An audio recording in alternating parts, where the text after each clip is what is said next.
Welcome one and all. We are here back again with the Umzansi Esports League. The 5th season continues. We are heating up as we continue this journey towards the final weekend, the most important stage of competition for so many of these young players' lives. And of course, here today we'll be continuing the action in the semi-finals for PUBG Mobile, continuing to see which teams will earn enough points within the 3 weeks period to get themselves qualification into that final weekend. My name is Sneh. I'm going to be joined today by DK and Patchy. Gentlemen, after today we'll be officially halfway down the mark in the semi-finals. Officially, only half the opportunities remaining for several of these squads to try and get themselves into the finals. DK, let's start with you, good sir. How are you feeling in general? And now that we are getting to this very important crux of the competition, how do you think the teams are going to respond to the increased pressure?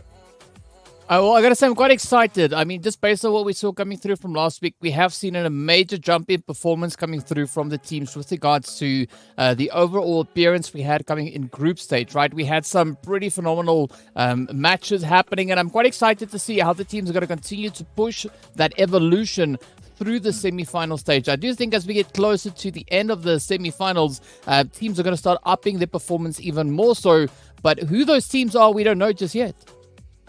We never know for sure until we actually see the games themselves being brought live to us. And of course, he just mentioned it here, Patchy, the fact that we have the situation. We're going to see the schedule, see exactly which groups are going to be matching up against one another today. But DK just mentioned it just now. We are getting to this point where you don't really have an option. You have to level up your performances. If you've been holding anything back, surely this is the last day where it's a reasonable scenario or a reasonable strategy to continue in that vein. You have to just bring it all on the table right now, or maybe risk not getting into the finals. So do you potentially have any squads in your mind that you have an inkling are going to raise their level of performance tonight? Yeah, no, you're absolutely right. I mean, this is no time to continue to hold things back. You've really got to start revving up and stepping up your game in a big way, especially considering that you are fighting for that the final stage of the game. I mean, you know, there is nothing more important than that stage. You know, when you get there, it is the ultimate battle to the end. It's the ultimate battle to see who is going to be number one. And that is really that's just the end of the game, right? Like once you get there, the number one is decided. That's it. You don't have any more chances. And so it really is important to start stepping it up while you do have the chances. So, I mean, when it comes to the teams that I'm looking at to step up, yeah, absolutely. I've got a couple teams in mind. I mean, we were talking a lot in the previous round of games. We were talking a lot about the Chaos Kings. We were talking a lot about Mad Knights. So definitely some teams that I would like to see step up, that I would like to see kick into gear and start moving in a big way, just to solidify and really just bring themselves up and look towards the final rounds. Absolutely.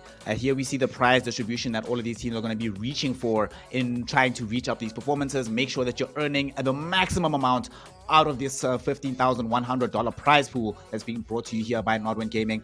DK, something that I've been thinking about quite a lot, right? As we've been coming closer and closer into these semifinals, deeper into the run itself. The fact that we've reconfigured how the groups look like. Of course, when we started the season, we had 4 groups of 18. Now we've been whittling that down to, 4 groups of 8. Now we only have 3 groups of 8. But the thing is, those 3 groups are very, very differently configured than they were at the very beginning of the season. And we had a lot of time where these teams got to become acclimated to who's in their lobbies, who they're going to be playing against, the kind of squads they need to go up and prepare for in these kind of matchups. What much of a difference does it make when you have to have a complete rejigging of the squads, but also the rejigging only takes the top squads coming into it? Does that mean that you have to prepare differently for what the matchups are going to look like? Or do you just look at it the same way, not really regarding your opponents as that seriously? Just play the best style of PUBG Mobile that you possibly can and don't worry too much about the opposition. I mean, you have to keep a watchful eye on what your opposition is doing, right? And looking at the level of how they are increasing the performance across the board. Because if you don't adapt accordingly, you are going to be left up behind. And these teams, as we've seen now, they have this capability just to kind of break the mold and just start coming out of nowhere. So it does make for quite a bit of a little bit of a worrying position. Like if you've been kind of lacking behind, unable to really catch up to what the opposition has been able to do, You really need to try and shift that up. But I think with regards to the shuffle coming through for these teams, I think it's healthy because it changes up the amount of opponents that they need to try and focus on moving out in towards that battlefield. Because in group stages, we saw the kind of split coming in there with a little bit more diversity coming in. Now it's slightly more consistent, so that does force the teams to focus a little bit harder on their overall performance. Consistency is certainly going to be the key here in these very, very important semi-final stages. And a lot of the squads that we didn't see necessarily being that consistent in the normal league format of things have started to bring out the kind of performance we know they're capable of. The team I really want to focus on here, though, Patchy, Slime 4KT. We went the entire season, all of us expecting that any day now, this team's going to come good. Any day now. And they didn't. Until the very last day, on the very last map, they finally were able to bring out the kind of performance necessary to get them into the semifinals. However, since reaching that stage, a very interesting scenario has arisen. Them in particular, but they have found themselves in a situation where they've been probably the most consistent squad going forward. Hell, even Team Unique, who wasn't that consistent in the league, has found a much bigger proportion of consistency here in the semifinals. How difficult is that to do? To be the kind of team that's going to say, well, we're going to sandbag a little bit for 8 weeks, but somehow we're going to avoid ring rust, and we're going to come in the first week of the semifinals looking as good as if we've been playing at this level the last 8 weeks or so.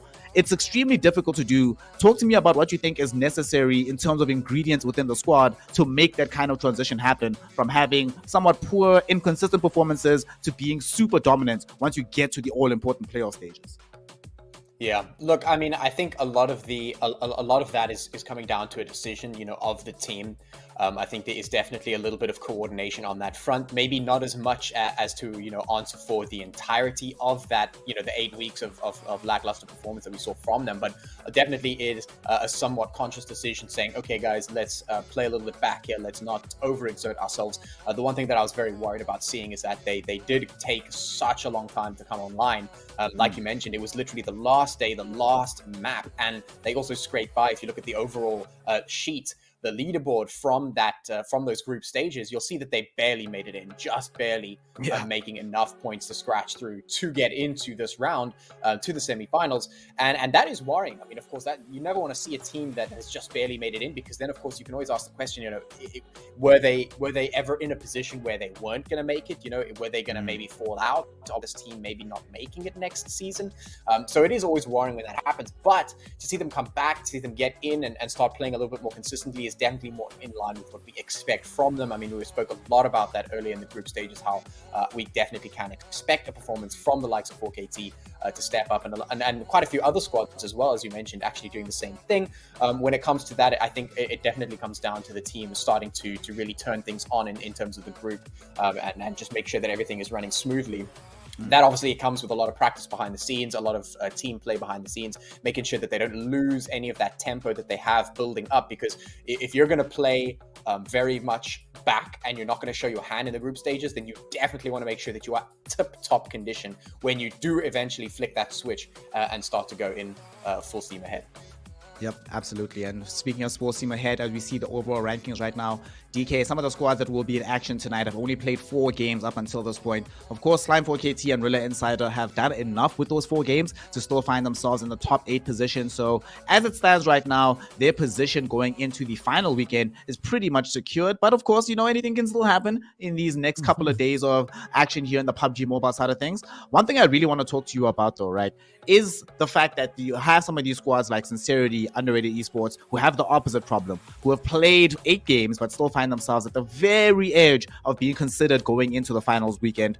What needs to change, right? Because often it's been the case that we want them to be more consistent, we want them to be looking at their opponents, we want them to be learning about the map, but they've already been doing that. There's no way they haven't been undergoing some of these lessons thus far. So what do you think is lacking between them and the teams that are, for example, in the top 8 with 4 games versus the teams that are at the bottom 16 with 8? What do they need to change to get themselves into that upper milieu?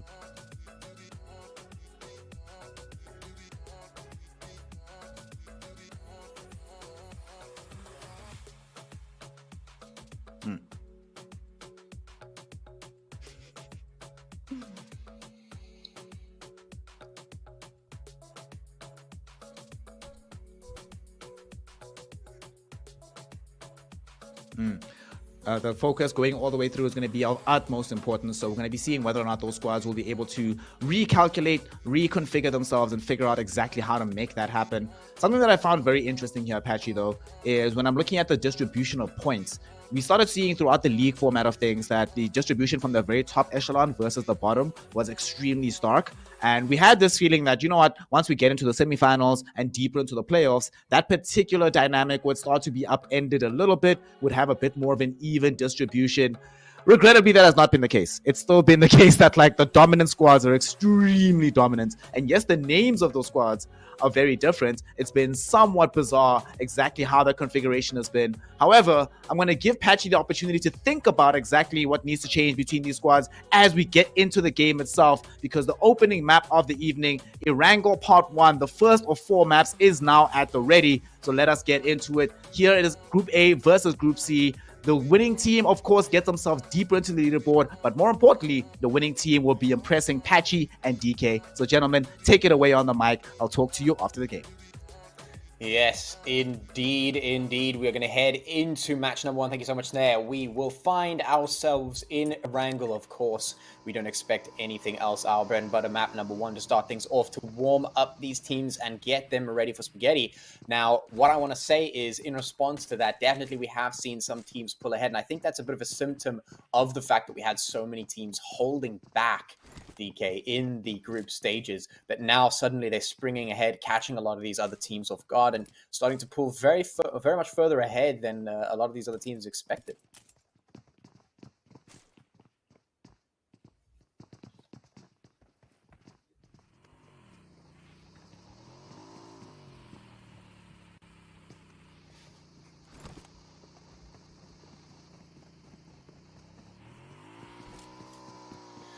Yeah, I mean, there's a lot that we can see from these remaining teams that could be potential for them to bring onto the board. We'll see what they can do. At the moment, we've got a nice zone, very comfortable on top of that map, as you can see on screen. Nothing too crazy, nothing too slanted one way or the other. It's a very nice central zone there, very playable for a lot of these teams. They're going to feel super comfy inside their zones. All the drop spots will be available for these teams as per usual. I can see some nice clustering of teams up towards the north and the south, looking very good. Hopefully we'll start to see some engagements. And DK, what do you really expect now that we really are progressing through the semifinals here? What do you expect these teams to really bring to the table here as we move into our games? I definitely want to see a lot more of that focus being put in, right? I've already mentioned a slight bit of that, and I want to see the team showing the eagerness, the ability to follow through and just advance themselves up through these leaderboards, because a big majority of the teams participating here are finding themselves sitting on that last page, right? On the last page or the second page. So there's a lot of work that needs to be put in. Of course, a lot of them have also only participated in 4 matches. So I'm not really too surprised to see that eventuality or that kind of result come through. But it does mean like that they have to just prove themselves so much more moving through today's games, and this is going to be a great opportunity, especially now looking at the start that we see coming in here from Solo. We know that they've come into the day sitting all the way down in that 22nd place, and if they're in a position where they could actually hammer away or whittle away at the players coming through there from Rilla Insider, it could put them off to a release for today's proceedings. Yeah, certainly could. We'll see if that is the case. At the moment, Alternix from Solo Esports under quite a bit of pressure here. Tried to get away, desperately tossing nades, desperately trying to sneak around the corners and find something, but will ultimately be punished as the Rilla Insiders easily swing around the corner. The numbers very much in their favor, the tempo very much in their favor. Solo trying to bring the cavalry in, but it's too little too late, and at this point, Rilla Insiders, they've got what they were looking for. Yeah, they definitely did, and a quick reaction rather going through here from Rilla as they step up. A little bit of lag being experienced there by me in my head, but either way, I mean, lag. We also have them out on the battlefield here today, so it's going to be a good change up seeing what everyone's going to be doing. But Rilla, they are pretty determined to solidify their position coming through on that first page, and so far they've really been showing their capabilities. And a team like Solo, for them to go up against, especially in this early stage of the game, it does seem like Rilla is feeling a little bit more comfortable, a little bit more confident moving up into these engagements. Yeah, it certainly does. They know what they're looking for, and they found that opportunity, and they took it, and they managed to do exactly what was required of them at that point. Just find, isolate, destroy, and that's what they did. And now they've got that tempo advantage on that front. They are experiencing a little bit of pushback from the likes of Solo Esports, and of course, we do have lag on the other side, also putting pressure on. So a little bit of a sticky situation here to start things off of, but certainly nothing that we don't like to see, because of course we love to see it when the teams get busy, when they get active, and when they start moving in for the kill. Team Lag is moving in closer, trying to look to see if they can capitalize on the situation, which was the Solo Esports versus fight there, to make sure that they could get a little bit of a tempo advantage there. And, you know, when other teams are fighting one another, you've got to stick your foot in the door and say, hello, is there any free kills over here? So that's what they're doing, checking to see if they can get any free kills. They've already found one, so that's a quick point in the pocket as well. And now they're looking towards Relay Insiders and Solo Esports to see if they can capitalize.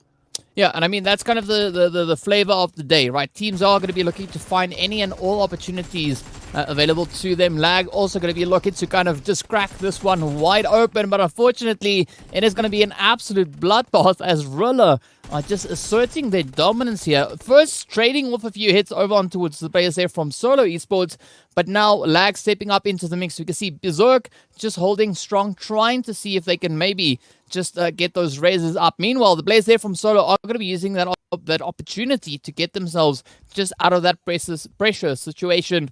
But now Berserk does pull off that raise, but this could be the opportunity now for Rilla Insider to step up and maybe just show the players there from Lag how to take up the aggression moving into these early stages.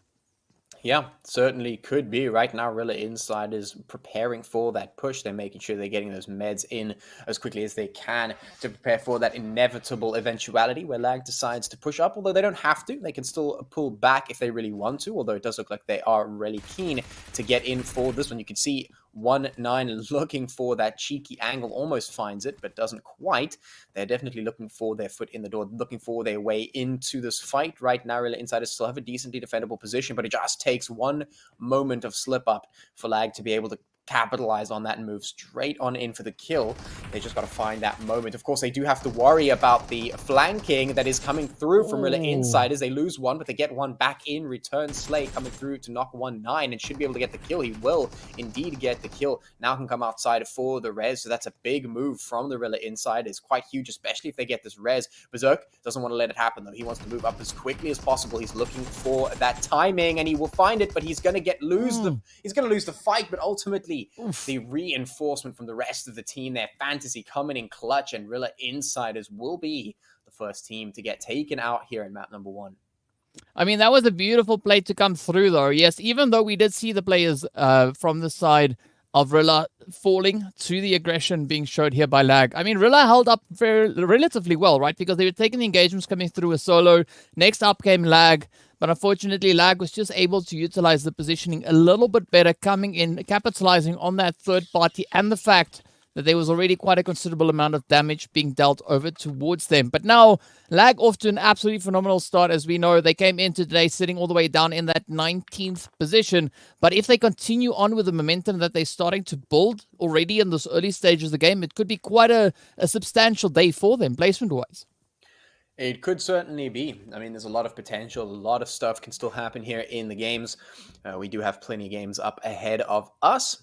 We've got a nice drop, as you can see on the map there. Some potential level 3 upgrades for a team that is going to swing past this if they want to get those cheeky bonuses right there to get ahead of the other teams. They can certainly make that happen. It's definitely a possibility.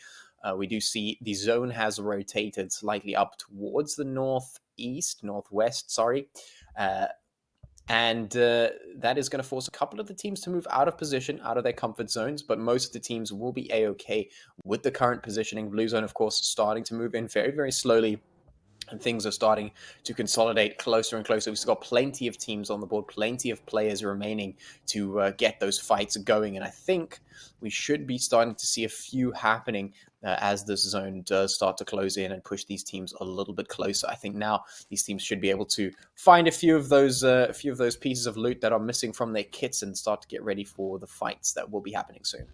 Yeah, I have to agree with you on that front. I mean, but definitely looking at the teams that we have, right? Aatrox, I'm definitely not worried about their performance, right? They've already been able to get themselves in some pretty good standings. So now it is going to be Solo trying to make that final push as they come rushing on in. Of course, already losing yet another player.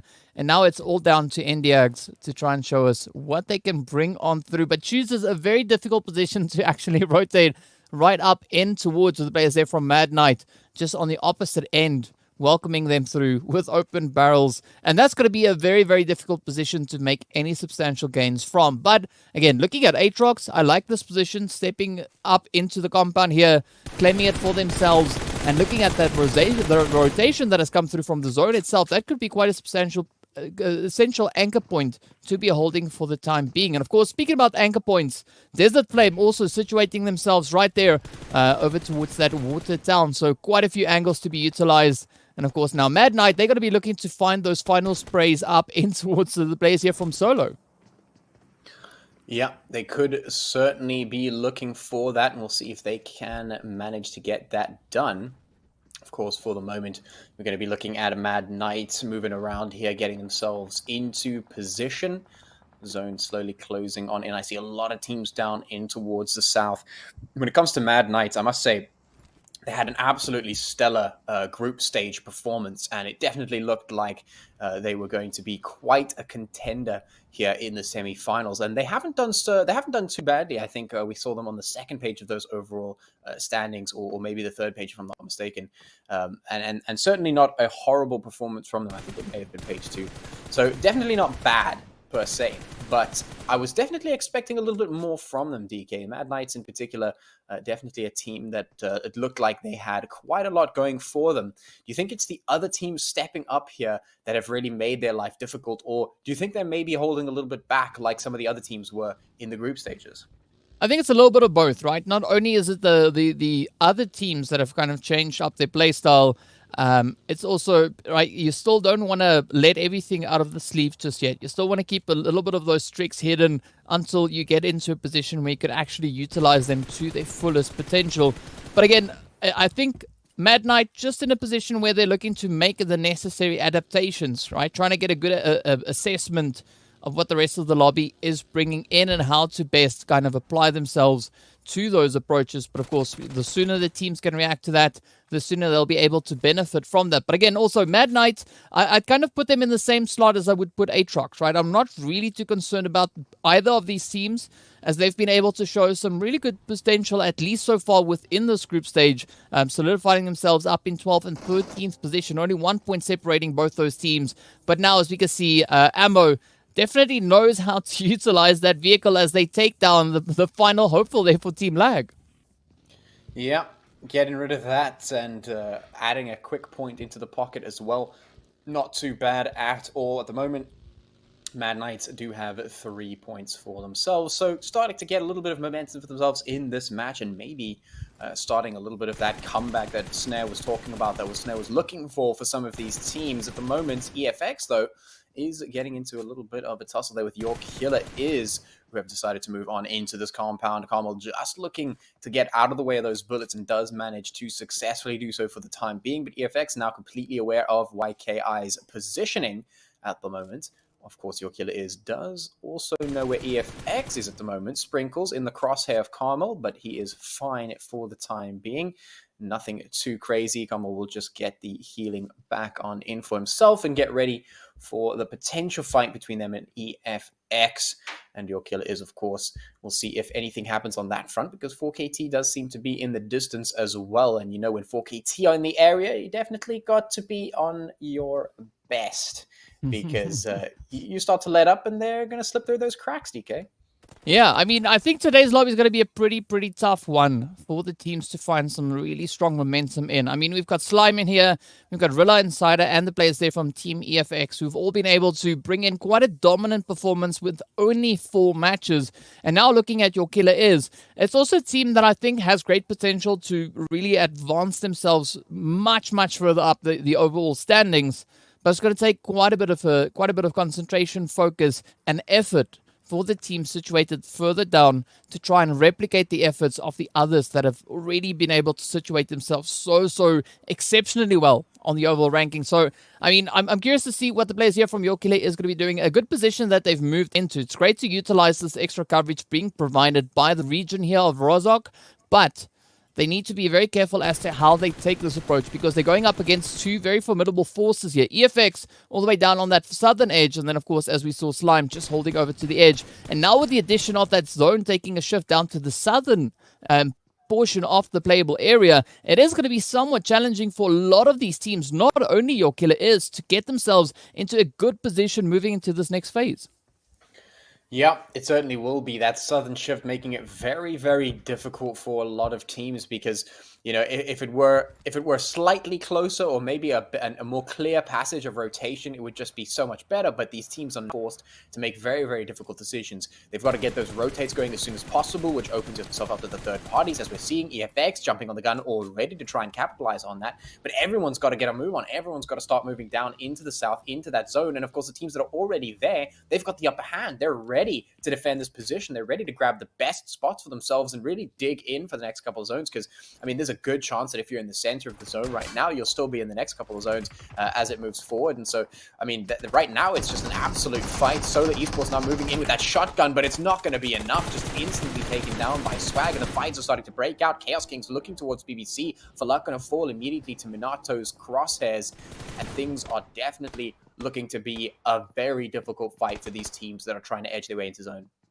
Yeah, it's definitely going to be quite a bit of a challenge. But again, I mean, if we look at the position coming into towards the center zone, it is going to be BBC, Chaos Kings, as well as the players there from Apex moving up in towards, well, that Potato Hill position. So quite a bit of substantial gains that could be had from that region. But again, moving into the fields here, just on the side of Pachinki, it's going to be quite a challenging one. So the better position it is, you're able to kind of solidify for yourself, the more you could capitalize on that. And now we can see the players here from Slime actually kind of realizing that there is a good position to be had and held up on towards Potato Hill as they're moving up, applying a little bit of pressure down on towards players here from Apex. But Apex just trying to reposition themselves out of the initial slaughter that they could experience should the players here from Slime 4KT actually decide to take full control of Potato Hill. Yeah, and they're looking to try and make it happen. The damage is being done. The nades are being prepped. Professor under a lot of pressure here as Plaza looking to try and push up and see if he can find his foot in the door of this attack. Professor going to met himself back up and get ready for this push. The nades go over, does a little bit of damage. His health bar in the red, but now it is up to him to try and find some counterplay. Plaza definitely a little bit separated. The team not quite here to reinforce, but Professor just too low on the HP. The difference is too big. Plaza is going to retreat though, find a little bit of space for himself, but the attack launched by Professor is not quick enough. Nade's going to fly straight on over, but Flacco looking for Anonymous on the other side of the board. That's YKI taking quite a bit of damage there. 4KT looking to try and consolidate their position here, potentially rescue Plaza from the jaws of death, but no, he will be knocked. That's Andrew looking for a little bit of playtime here as YKI starts to push in and cause some problems there with Team Nzimbi just up ahead of 4KT here. And this is a position in which Slime are quite comfortable, as we've seen them in these engagements time after time. But now we see Apex also just quite quickly trying to trade it off here, as we do have Jasser moving in for a little bit of that fortification. Andrew, of course, going to be holding a slow, steady angle over towards that western side, just trying to ensure any eventualities, however they could play out, that they do have those backup plans in place. So now that zone is going to be forcing quite a difficult shift for all the teams concerned, especially looking over on towards this eastern side up on Potato Hill. But Team Nzimbi, they've been laying back a little bit, not stepping up too much into any of these altercations. And this could be a great opportunity for them now to utilize a little bit of that third-party attack as well. Yeah, it could certainly be. I mean, this has become an absolute crazy party for all of these teams here. They've just pitched up and they're gate crashing everyone else's fight, and that's made it so much more difficult to see who is actually going to be taking the upper hand here. Of course, 4KT also has to look in towards re-rotating themselves out of this position if they can, because so many players and teams are now on their doorstep. They're in such a difficult position. Pronto going to go down for KT now, looking at potential elimination. There goes another Lizard getting taken down as well, and 4KT just not going to see the light of day, not even top 10 as they get taken out as we move into the next zone. Blue starting to move in very, very quickly. Team and Zimbi quickly turning their attention towards Apex, but the rotates do have to come through, and Apex, no, they're getting the move on as quickly as they can because that zone has shifted slightly towards the southwest, and all the rest of the teams have to start sprinting in and securing their position. It is not going to be an easy time at all. We still have 11 teams here on the board, 36 players remaining, and a lot of crazy action still happening all over the show. Yeah, and there's going to be a pretty difficult region to play on through as we still sit with, as you said, right, quite a considerable amount of teams.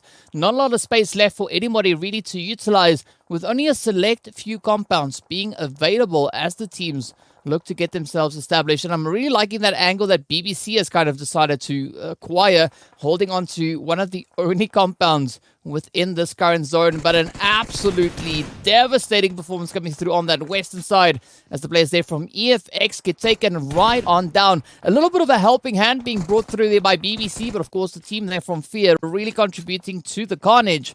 But now, right, we are looking to see where everyone's going to try and just squeeze themselves on through. There's not a lot of really much room for these teams to try and play, as you can see, and stepping a few of those sprays as well. Trinity Gaming also keeping themselves just out of the unnecessary engagements, at least for the time being, trying to play a little bit more of a positioning game. But Team in Zimbi won't be so fortunate, as we can see them also now having to pack their bags. But the pressure will continue as Chaos Kings now turns over onto Fear. Yeah, I mean, this has just been chaos, chaos, chaos all day long. Apex looking absolutely nuts, trying to take down as many players as possible.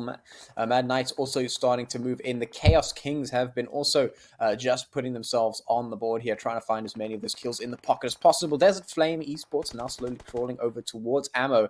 It's Ammo and Mind who are currently in a head-to-head, and it's going to be Ammo who will pick that out and take that win nice and quick. Just pocket that kill and eliminate another team. We've got 6 teams now on the board after all that chaos has been resolved. The zone has shifted eastward, which means the teams are going to have to start to relocate once again. And Apex, look at this confidence moving into Trinity Gaming, saying, we don't even care. We're going to drive straight through your team and we're going to roll on through them as well. Take them down one by one. Professor, very confident. Yasser also very confident in their abilities there. Professor now going to have to move on because he has to res his teammates, and he is going to find a couple of those kills secured as well in the process. Have to be careful for that blue, though. They're playing this very, very close. They will get the elims, but they have to make sure that they don't lose any players because of it. The res coming through from Professor. Trinity Gaming, they've got 1 player on the board still. BBC now under fire, as well as the Chaos Kings continue to reign supreme here in their compound. Absolute defense coming through. Tricks making sure that no one is going to slip through those cracks. BBC might just be going out. Yeah, that could be very well on the cards, but I gotta say, I mean, absolutely phenomenal sprays coming through there from Trix, just really capitalizing on all these available angles. But now it's gonna be that rush. We can see Chaos Kings looking to close this one out. BBC just utilizing each and every potential smoke that they have at their disposal. Meanwhile, it is going to be a very, very difficult play to try and secure a good position. As we can see Andrew now moving on through Apex, already going absolutely crazy there with those 12 eliminations to their name. Meanwhile, Neil coming through there for Trinity Gaming is going to try and just keep themselves in the zone as long as they possibly can manage, while the blue zone is going to be closing on forward. There's not going to be a lot of options left for these teams with regards to those safe rotational passages. But now, as we can see, Trix just going to be waiting for that opportunity to strike. I do think that Trix maybe waited a little bit too long here. One well-placed nade, should they have had any, would be an absolutely amazing play to make. But as we can see, it is going to be Trix now down to only having those smoke grenades available. But Sunny definitely starting to try and explore their available options on this very edge of the zone. Yeah, absolutely. Some nice work coming out from Trix. Look at that continued pressure in towards BBC. BBC has rezzed most of their players here. They've got a solidified position once again, but Sunny just a little too far away from the rest of the crew means Trix going to pick that apart. And now that the blue zone's coming in, their job becomes very, very difficult here to try and reposition. Nade's coming through in towards Trix. Trix is going to lose a chunk of HP, but he's still alive, and that's a problem for BBC. This is a choke point for them. They have to try and move, which means eliminating Trix and trying to deal with the rest of the Chaos Kings. Mad Knight's going to get taken out very much in a difficult position there for themselves, and certainly difficult position for everyone on the board right now. Minato getting taken out by that play zone is going to mean that we could potentially see the pushback here. Chaos Kings trying to stay alive and trying to move in towards that zone. But Trix is right here on the cusp, and BBC, he has to get past them if he wants to try and get into a decent position. Is he looking for the kills, or is he just biding his time for the rest of his team to try and find some kind of advantage in this fight? Oh, I don't know, but I was quite worried about that rotation coming through from Apex. I mean, they still had a beautiful controlling angle up on the high ground. I was worrying whether or not they're going to actually try and just plunge up in towards the zone, and it seems like that is exactly what they had in mind. Jassa moving on to the very side, but of course now the Chaos erupting out on the field. There is going to be the blaze here from BBC and Chaos going to town. But still, there's quite a bit of a play to be had here. Our final three teams now trying to see who can dominate this northern section, with that blue zone once again on the approach is going to be forcing the hand, especially looking at BBC's position, right? They have not been able to secure themselves moving up in towards the zone. Even Sunny is just on the very edge, but not within it just yet. Kratos now going to try and take that plunge, but Chaos are going to be looking to hold on to these compounds as long as they can possibly manage. It is quite a substantial angle to be holding, but will this now unfold in their favors? We have Apex still holding on to the east. Yeah, we still have them there, putting a little bit of pressure on these teams as they try to rotate. BBC trying to get their way across. Sunny picking a cheeky time and seeing if he can steal away a rotate, but is going to get pinned and taken down. Now Kratos on the back foot, because there's no ways he's going to be able to make the way all across this field to try and get the res in. Now with this blue zone coming through, BBC have no choice. Kratos just has to run forward, has to try his luck at this time and see if he's going to make it right now. Hasn't gotten taken out by Apex just yet, but there it is. Jassa is going to find the top of him. A BBC gets taken out in a third position. Now it is up to Chaos Kings to try and take out Apex, and well, it's a 2v2 at the moment. Andrew and Jassa off to the one side. Jassa's HP looking a little bit low there. Minato looking for some kind of an angle, but here it is. Jassa hits the deck and tries to find something, but is not gonna find what they were looking for there, and it looks like we will have Apex taking that win, taking that chicken dinner, with Chaos finding themselves in second. Absolutely phenomenal performance coming through here from Apex. I mean, like that was no surprise really to see how this final few zones panned out for them. I mean, it all started when they kind of moved up in towards that Potato Hill region, right? They got kind of rushed out of that when we had the team from Slime moving in, trying to contest them for that angle, but instead they moved out. They just kept their eyes very much peeled on the down below, and I think that kind of that engagement coming through between Chaos and BBC, that allowed a great reposition to come through for Apex and just capitalize on that extra bit of distraction. Yeah, absolutely. It is exactly as you say. We saw quite a story coming through for Apex, but definitely a phenomenal performance from them all game long so far. Very nice to see Chaos Kings coming in there with a solid game as well. But the kills are really just in the favor of Apex. They were so active. They were so busy. They pocketed those kills. They had absolutely everything that they were looking for, and I would not be surprised if we saw the MVP going into the hands of Andrew, who was just finding kill after kill. Absolutely. Team Apex certainly raised the bar of what we can expect out of these semifinals, because they are the first team to broach the 30-point mark. We've seen teams hit 30, but they're the first team in the semifinals to go beyond that mark. 33 points, 18 eliminations, 2,400 damage. My God. Now I'm actually really feeling sad that I didn't get a chance to ask you all your predictions on this one, because would have been fun to see who got the closest to this one. But Team Apex certainly finding themselves in an amazing position here on Erangel Part 1. And they have managed to put themselves here, DK, not only in a great position points-wise, but they're starting to show, yet again, the quality that they showed in the league portion of things, where, let's be honest, those first 3 weeks, they were the best team by far in the entire Umzansi Esports League Season 5. They calmed down afterwards because they didn't need to keep being the best, and that gave opportunities for teams like Mad Knights, Zero Tolerance Skills to catch up to them in the points tally. But performances like this, we remember why they were the first team to breach the triple digits and why they seemed, for a while, like they were going to be the automatic champions the way they were playing in the league. I mean, it just took a little bit of warming up, right? So Apex having a little bit of a bumpy ride on their first 4 games of play, but coming into the next opportunity for them now to try and push it up to 8. We're definitely seeing much more of a consolidation from those efforts being brought in from them. So I'm quite excited to see what the entire day will have in store for them. I'm hoping that they remain this consistent throughout the evening, but of course, we need to see who the MVP for the opening map of Erangel was. Let us see if they were going to get 100% Patchy prediction here. What do we got? Hey, there we go, Patchy. 9 eliminations for Andrew. 9, fam. 9. Not only have Team Apex been the first team to get 33 points in the way that they did, but this is by far the most amount of eliminations we've seen out of a single player. Patchy, we've literally sat here together and seen entire squads get less damage output and less eliminations than Andrew achieved by himself.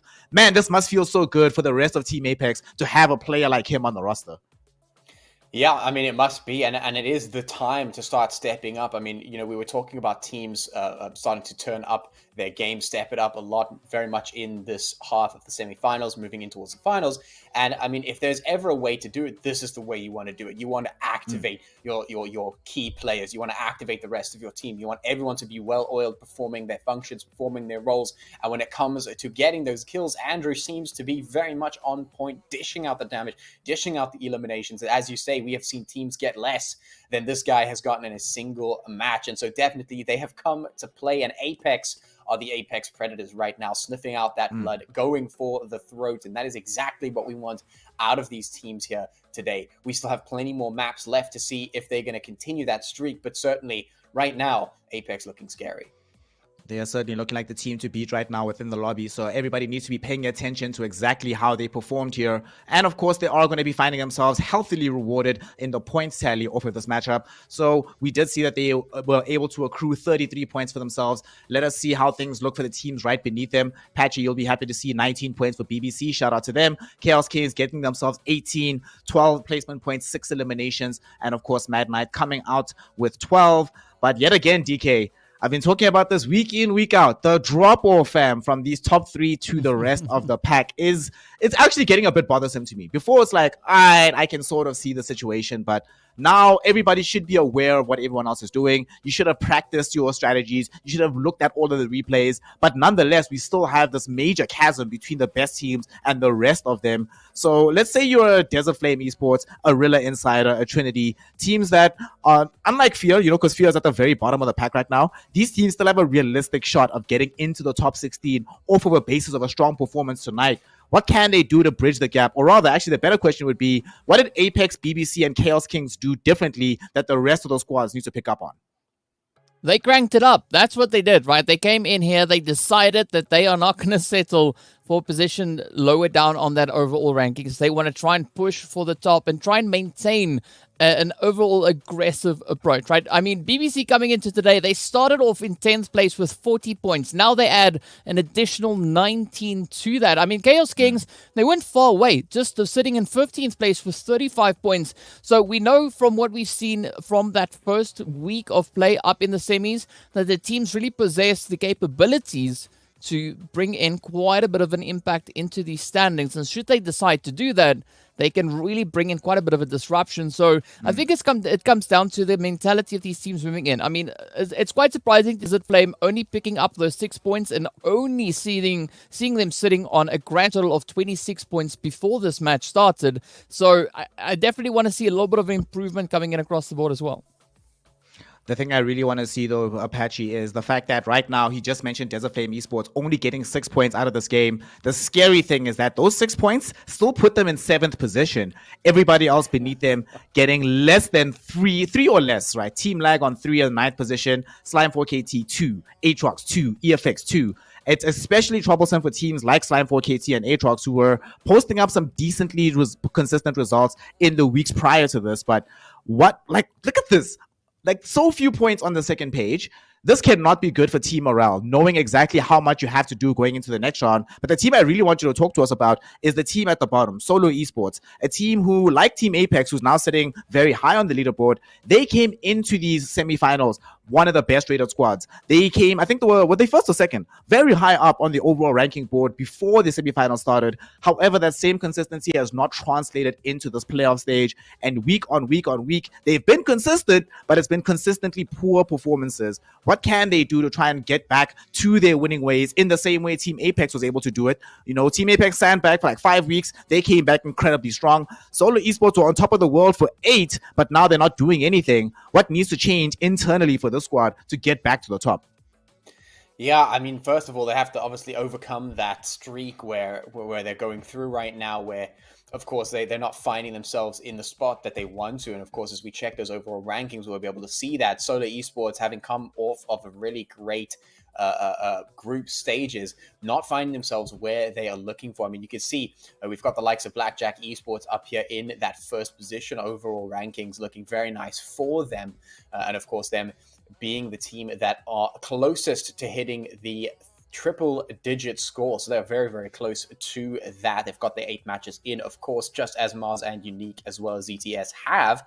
BBC, of course, finding themselves in the 5th position with only 5 games in the belt, which is really, really cool to see from them. I'm quite keen to see if they can move themselves further up this leaderboard as they put the next few games on the board today. But of course, the same can be said for the likes of Chaos Kings and Slide4KT.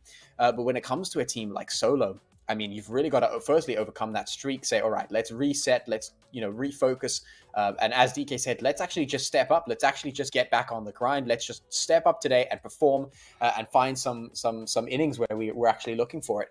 That's what you've got to come into the game with, that mindset that we're looking for the win. We're looking for those points.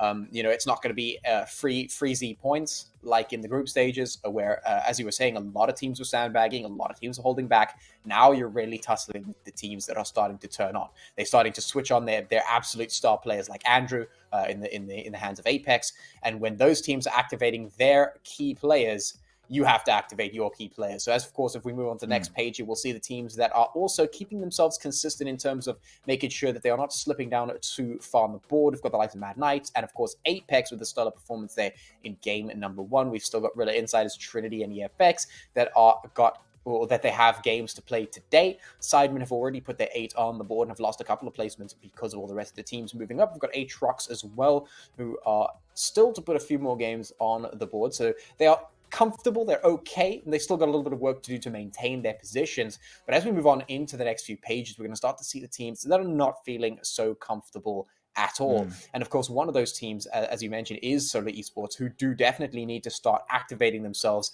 and really getting into that mode, getting into the zone where the well-oiled machine starts to bring in those necessary points.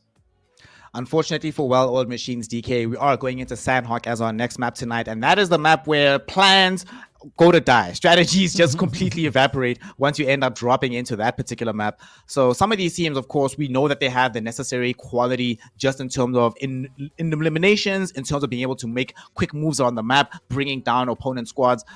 Unfortunately, because Sanhok is so chaotic, there are no guarantees. There's no situation where you can feel that you can rest on your laurels. So when we look at this last page, the bottom 8 right now here in the semifinals, these are the teams that are looking to be eliminated if we go into the finals weekend without any changes. From what we saw tonight on Erangel Part 1, did you see anything coming out of Nzimbi, Desert Flame Esports, or even Delta and Solo Esports that gives you hope that they might be able to make a big splash going into Sanhok tonight? Or is it the situation that the way the table is currently calibrated is going to continue in this particular vein? I mean, it's difficult to say, right? It's only the first match, but the only team out of the ones you've given me the option of, speaking of, right? Desert Flame was the only one that brought in substantial points. They brought in those 6 points to their name. So they've shown potential to be maybe looking to upgrade that a little bit more as they progress through the day.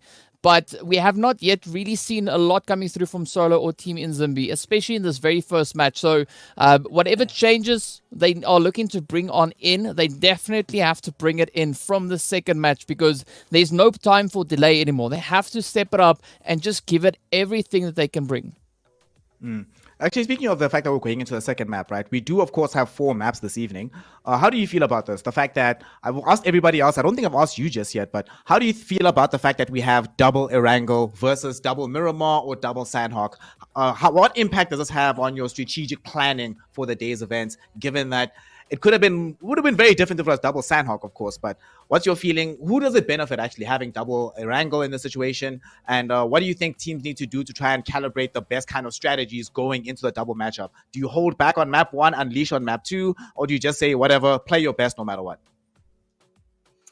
Yeah, I mean, when it comes to planning out your strategies for the map choices, it is always going to be a little bit difficult one, because of how a lot of teams do have their styles. They have their certain channels that they like to play in, and that can kind of get churned up a little bit when you go into different maps.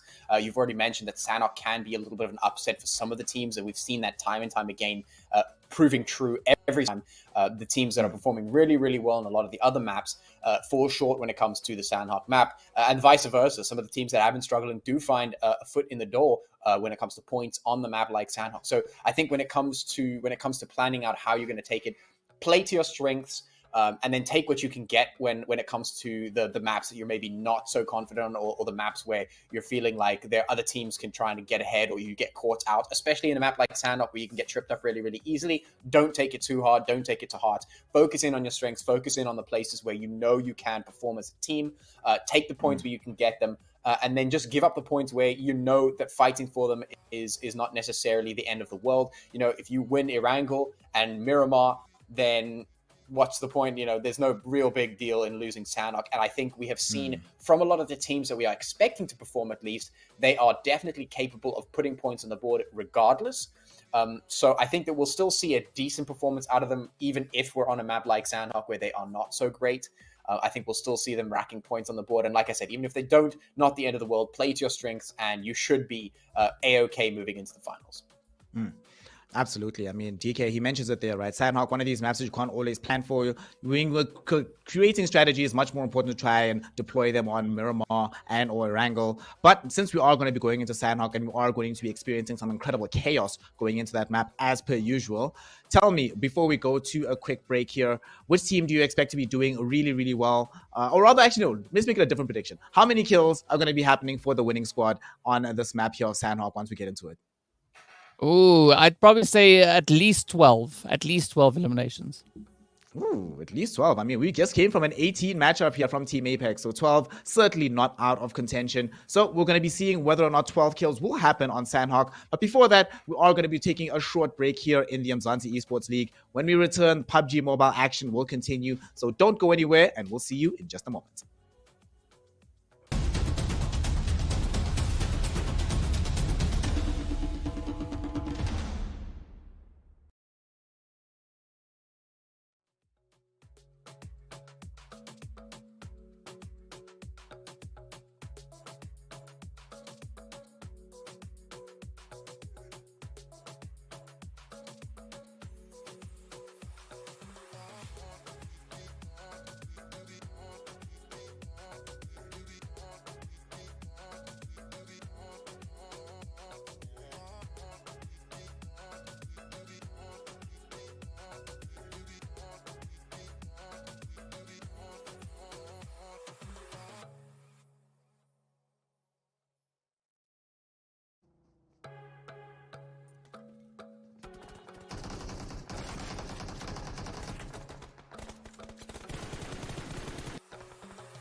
Welcome back, one and all, here to the Umzansi Esports League. Season 5 continues this evening with the first day of week number 8. Damn, we've really come a long way. Right now, we are smack bang in the middle of the PUBG Mobile semifinals. After tonight, we'll be officially halfway concluded with these semifinals. And of course, we're doing this to try and determine the top 16 teams who will progress into the finals weekend to try and compete for that all-important $15,100 prize pool. Everybody who's competed today is already going to be getting some of that money, but you don't want to be at the top of the bottom rather of that leaderboard. DK, you're trying to get that big money, that $3,680. And given that we are this deep into the semifinals, it is starting to become very, very, very important for these teams to keep that figure in mind. At the same time, though, I would ideally hope that teams forget it and they just play their best, but it's kind of difficult to ignore that much money when you know that you're this close to actually getting your hands on it, isn't it? I mean, ideally, you would only want to worry about it when you actually get into the finals, right? Just play the best possible game it is that you can play coming through the semis and, of course, as we saw in the group stages. So, but we know that's not something that is going to realistically be happening. That is going to be lingering just in the back of the heads of these teams. They're always considering that, you know, they could maybe have played it a little bit better and could potentially have got a few more additional points. But at the end of the day, I think it comes down to how much focus they are able to attain as they move through these events, because I think that comes down to the big majority of the mental challenge, you know, this event provides in its entirety. Yep, the mental challenge is certainly one of the biggest obstacles to overcome if you're going to be succeeding in the Umzansi Esports League. It's several weeks of play. It's not just a one and done flash in the pan. You have to display consistency. You have to display discipline over the course of a long period of time. And Patchy, before we get into this very important map of Sanhok, this is the one map where discipline just goes to die, right? Who cares about discipline? You just need to go in, make magic happen, be as action-packed as humanly possible. So earlier on, we'd asked DK what he thinks about the eliminations. I'm going to get us a Patchy prediction here. He gave us 12 eliminations for the winning team. I want you to tell us how many eliminations for the winning player or the MVP player, and how much damage is he going to be dishing out here today? Ooh, that's a really difficult one. I mean, if we were talking about a map like Erangel, maybe I would have said we could have maybe found a cheeky 10-pointer, but on a map like Sanhok, maybe 7 kills. I'd say on our star player for the winning team or the team that gets the most kills at least. I think that's definitely realistic for a map like Sanhok. It's a little bit more even in terms of kills for a lot of the players. It kind of spreads out between the players of the team. Everyone's just kind of finding those kills left, right, and center. I do want to say though, when it comes to Sanhok, we don't always see the strategies go out the window. I have, and this surprised me the first time I ever saw it, but I have seen teams employ legitimate strategy on a map like Sanhok and have it work. So there is room for it, but we usually never see it. What did they do actually, out of curiosity's sake? What strategy was employed when you saw it actually happening on Sanhok? Well, I found it quite interesting because usually, and I think this reigns true most of the time, we see Sanhok as a traditionally fast-paced map. We see a lot of teams tripping up. We see a lot of teams missing those rotation windows. A lot of them miss the rotation windows. A lot of fighting in the blue zone. There's a lot of tussling on the hilltops. Things kind of going crazy. The thing that I found when they employed strategy, the one that surprised me the most, was when I saw the teams playing in a way that was actually kind of like ascended, like big brain 3000 IQ. They were like, okay, instead of attacking people and just like running indoors and shotgunning people in the face, which can be a lot of fun, and we did see that a lot of the time, especially early on in the season. But instead of doing that, we're going to retreat all the way into the hilltops, and we're going to turn Sanhok from a CQB style map into a long-range style map. And they were fighting across from one hilltop to another, and they were playing slow. They were getting knocks, they were sort of rotating, they used their utilities, and they were waiting out the game. And they were rotating in the windows to make sure that they weren't getting caught up in the blue zone, which means that they were staying alive. They were delaying the game all the way into the late stages, which is kind of how you play in Erangel and kind of how you play in Miramar. You play things out a little bit because you have the space, but on Sanhok, of course, you don't have the space, but they were still playing it like that. They were still managing to find and create the space and create time, gave them time to loot, gave them time to rotate, and they were able to find the tempos that they were looking for in the match, and it was really incredible to see, and you don't see that all too often on Sanhok. Not at all. I mean, DK, we've seen a couple of times out on Sanhok here in the Umzansi Esports League, things have been slowed down in terms of the overall pace of the game. But a lot of that slowness has come down to very clear nerves, a little bit of skittishness on the side of a lot of these squads, rather than this much more considered, very deliberate, strategic kind of gameplay. What are the odds do you think that we'll, as we go into Sanhok, that we are going to be having some of these teams employ that style of gameplay that Patchy so wonderfully outlined for us just now? I mean, it's a difficult strategy to really pull off successfully. I mean, we have seen teams attempting something similar to that in the past, but it's a difficult strategy to get your hands on and to be able to execute it with the utmost level of precision. Are there teams in the lobby that I think that could be in a position to accomplish that? Well, yes, I do think we have teams in this lobby that could be actually opting for a bit of a potential play within that direction. But I do think at the end of the day, it's all going to come down to what they kind of decide to do. I mean, I would love to see that strategy that Patchy just spoke about. I mean, that is a very beautiful one to witness, but we actually haven't seen that in quite some time. We certainly haven't seen it in quite some time, and we generally don't tend to see it on the Sanhok maps. However, given that this is now the semifinals leading into the finals weekend of the Umzansi Esports League, brought to you by Nodwin Gaming, certainly teams that understand that kind of strategy and have the capability to pull it off very much incentivized in these dying weeks to try and pull it out before it's too late and you're locked entirely out of going into the finals weekend. Of course, the way it is stacked up right now, this is week 8, day number 1. After today, we'll officially be halfway through the semifinals. A lot of these squads here today who are going to be increasing their play tally will be feeling very, very scared about their position in the finals if they are unable to make a very strong showing here tonight. But of course, one of the maps that have often proven to be a massive spoiler has been Sanhok for the longest time, and for a very, very good reason. So we are now about to get into it between groups A and C. In the situation that a lot of these squads are in, they need this performance. They need to do very well. They need to make this map as difficult for the opposition as humanly possible. Of course, we've heard predictions from both of our boys here today. I'll bring one of my own. I'm going to leave the elimination and the kill numbers to the real professionals. I'll say I think this is going to be one of these maps where by the time we get to Zone 6, you know, that for the 6th phase, we'll probably still have about 7 or 8 teams remaining at the time. So let us figure out if our predictions will come to fruition and which of these squads will grab their destiny in their own hands. We have Patchy, we have DK, we have Sanhok here in the Umzansi Esports League Season 5. Gentlemen, take it away, and I'll talk to you after the game.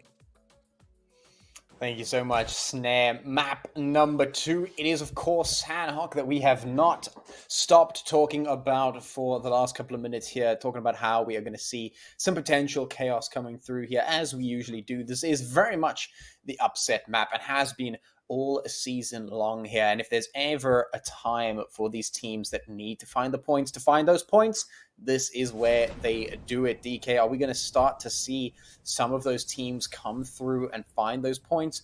Or is this going to be a little bit of a fall short performance from those teams as well? Well, I'm hoping it's the former instead of the latter, because we want to see even more teams just step into contention and just make it as much of a competitive play as we could possibly manage it. And now with the addition of that zone, taking a little bit of a swing up on towards that northeastern side, it is going to add an extra layer of complexity to this whole spread. But already right out of the gate, you can see the players there from Fear already starting to get into a bit of an early game altercation. Yeah, early game altercations are what this map is all about. And right now, Chaos Kings finding themselves on the back foot of that. Swag has to get out of there ASAP and regroup with the rest of the team. Make sure he doesn't fall too early. I mean, we see this very thing happening all the time, quite often. In fact, where teams will hot drop and then one of the players will be slightly overextended and they will get cut off and destroyed. And now, Swag is the one that could potentially find himself in that position. The rest of the Chaos Kings have started to move in towards Fear to try and contest and maybe make a safe passage for Swags, but maybe Chaos Kings are looking for a little bit of a clapback here, a little bit of a counter-attack to potentially find some kills of their own, because I mean, if they can turn the tides here, they could find and pick up 3 free kills right in the beginning of the game. Yeah, they definitely could, but it's going to take a beautiful turn of events for that to become a reality. But I mean, I'm quite hopeful for the Chaos Kings based on the performance we saw coming through just over on Erangel. They could be looking to replicate this effort once again. So I have faith that there is going to be a relatively comfortable run, at least on their front. But again, the players from Fear, they're in a position where they actually need to try and find any additional points that they are, able to get their hands on. Because we know the previous match, only 7 points to the name. So it's not exactly the kind of performance we are hoping to see from Fear. But again, they've got still several opportunities today to try and replicate those efforts. Yeah. Yeah, absolutely. I mean, anything they can get their hands on will be a bonus for them. But here comes Minato swinging out with that AK, trying to find a few shots in the dark there, maybe do a little bit of damage. But now Fear have turned their attention towards Minato, going in for the kill. But up he comes, trying to put the damage in. There goes one, but he does get knocked. It's the two-man team taking him down. The perfect squad outline right there. Now it's up to Outcast to try and find something. The kills do come through. And of course, the elims being secured there. The reses need to come through, but there's Tricks. He's on the trigger once again. And this has been Tricks on point every single time. This guy has been really, really strong for Chaos Kings and definitely coming in to prove that once again. Shotgun to the face is going to eliminate the rest of those teams. So 4 kills in the pocket of Chaos already, and they only had to exchange Minato for it. Now, of course, definitely not the optimal outcome for that. It would have been nice if they could not lose Minato in that fight, but it is what it is. They lost Minato, but they did find 4 kills in return, which is a great start to this map for them. Yeah, well, all they got to do now is just keep that focus on. I mean, Chaos Kings off to a really, really great start here. And now I'm curious to see what's going to be happening in the rest of the zones. We can see already in the feed, we are having a little bit of an altercation between the players there from Aatrox and your Killer Airs with those trades heading off in both directions.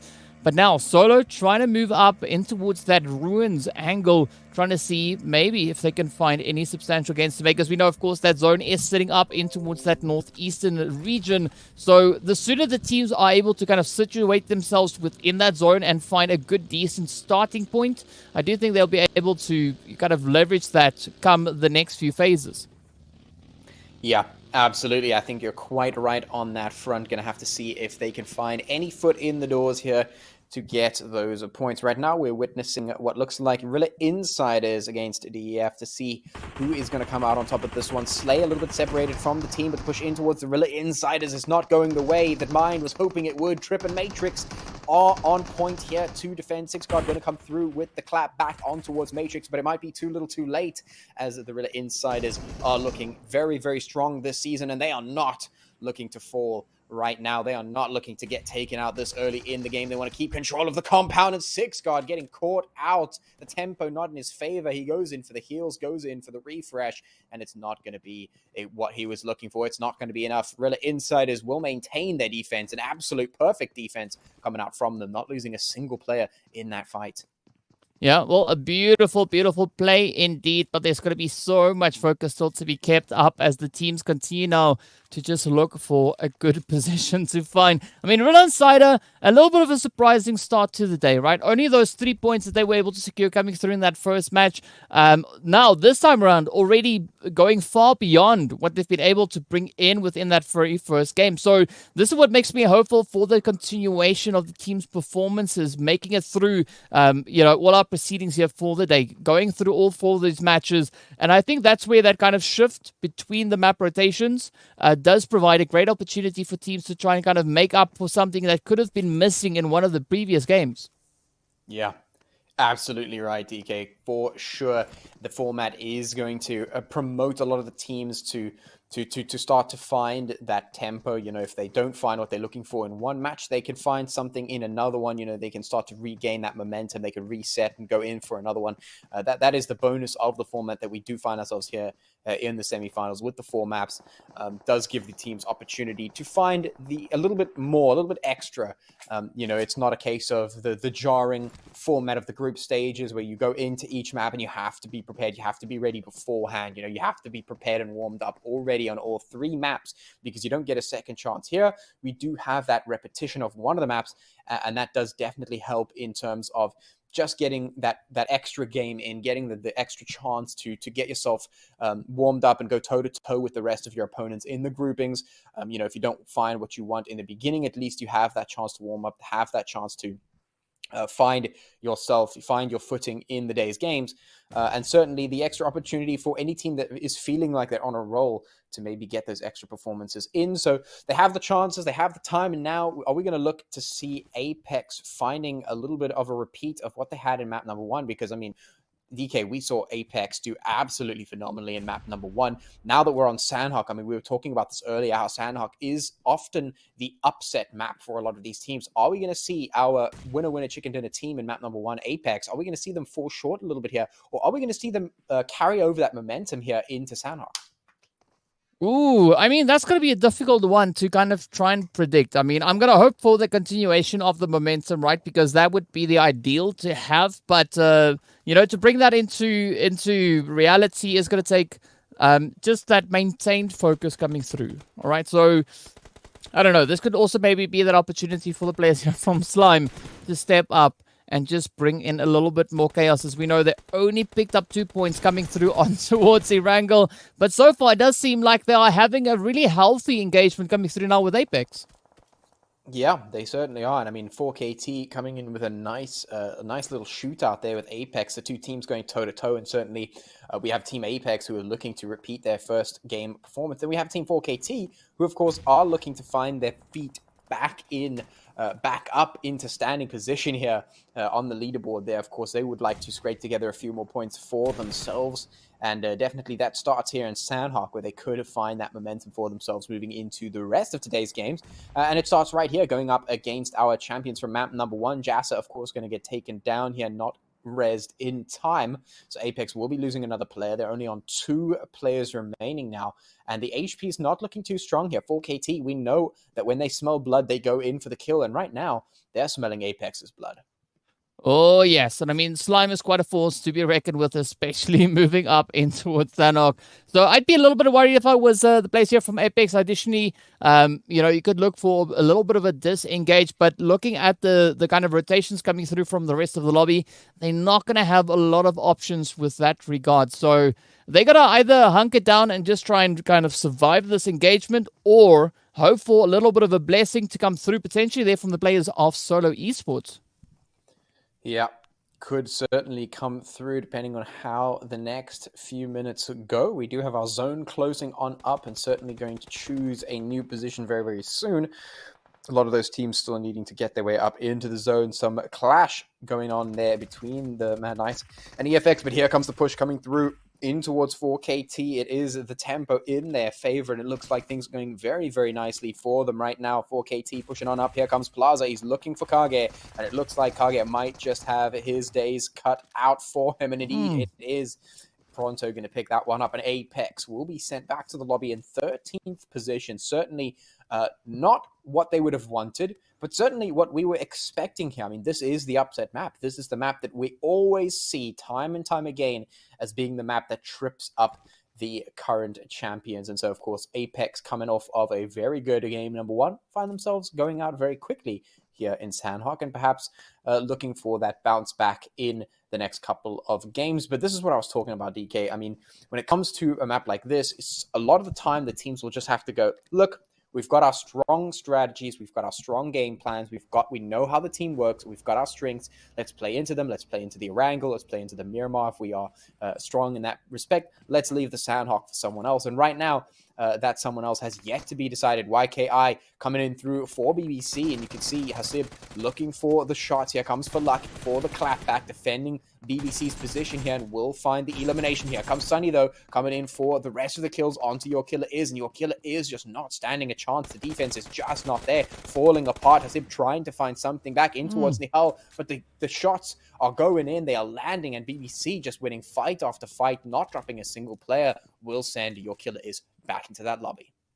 I mean, that was a beautiful play coming through there from BBC, just showing the aggression to such an absolutely insane extent. I mean, already 3 eliminations to their name. So again, a really, really good play coming through.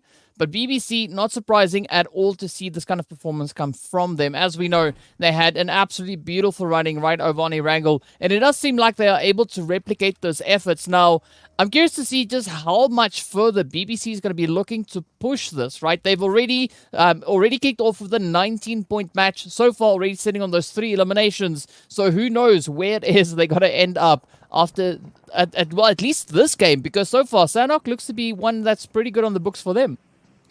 Yep, it certainly is, and we'll see if that continues to be the case moving through for the rest of this game. We still have plenty of time left, although in terms of Sanhok, perhaps not, but 11 teams remaining, 41 players here on the board. Aatrox looking for something here to start off with in the next few rounds of fighting. The zone has decided to shift slightly more to the north, forcing the players further and further upward into that direction. We'll see the zone starting to close on up, though, very, very soon, and a lot of the teams going to have to start finding their positions in the zone, trying to get comfortable, trying to get a reinforceable position as best they can.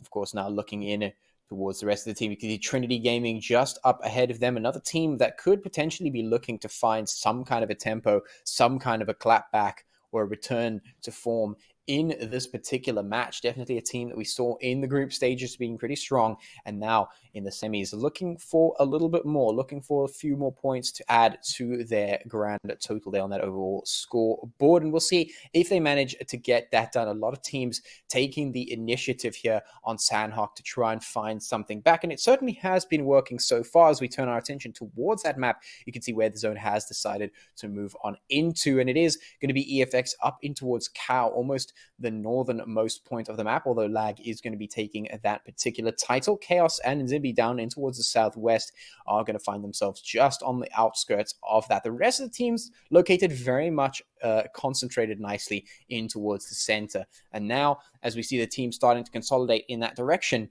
we're going to see those teams start to get into fights very, very soon. Yeah, and this is going to be where things will get super hairy and super crazy as we still have 11. Well, I probably should learn to count today. But 11 teams. I mean, numbers not my forte really, not too much. But 11 teams remaining, and there's going to be quite a few challenges still for these teams to try and work their way on through, with that zone now shifting even further on towards that southwestern side, centraling up beautifully on towards the players there from Mad Knight, Solo, even the Chaos Kings. So all these teams got to do is just look to bring in that fortification, but definitely looking forward to seeing a little bit more of an increase in performance coming through here from Team Nzimbi, as we've not really seen much come from them yet today.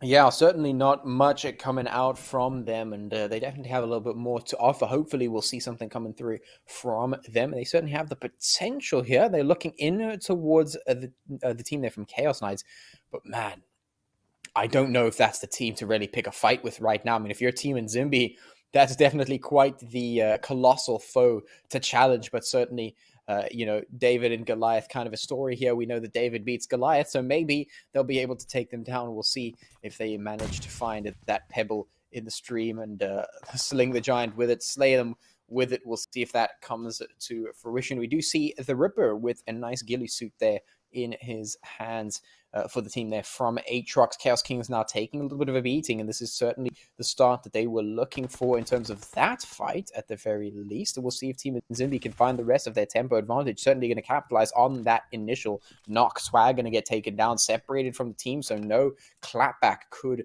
come through there from the Chaos Knights, and that might just be all that they need. Team Nzimbi to start pulling that trigger right now. Aatrox now taking the fight against Lag the Ripper with that ghillie suit. Very difficult to spot, has started to cause some serious problems for Lag. HP bar is looking very, very low, and they don't know where the angles are going to be. They don't know where they have to look right now, and the Ripper sneaking in, tossing those nades and trying to take them down is going to be such a thorn in their side right now. Yeah, it's going to be quite a bit of a problem, but I mean, the Ripper could potentially have this one played out should they just kind of maintain this hidden position that we see them in currently. But again, we'd love to see a little bit more of that reinforcements come through. We do have Grim positioned quite a distance away, so not really in a particular angle where he could assist any immediate assistance through, but this could be a healthy bit of a split coming through now, as we can see Grim looking at what options they have further down on towards Cacao.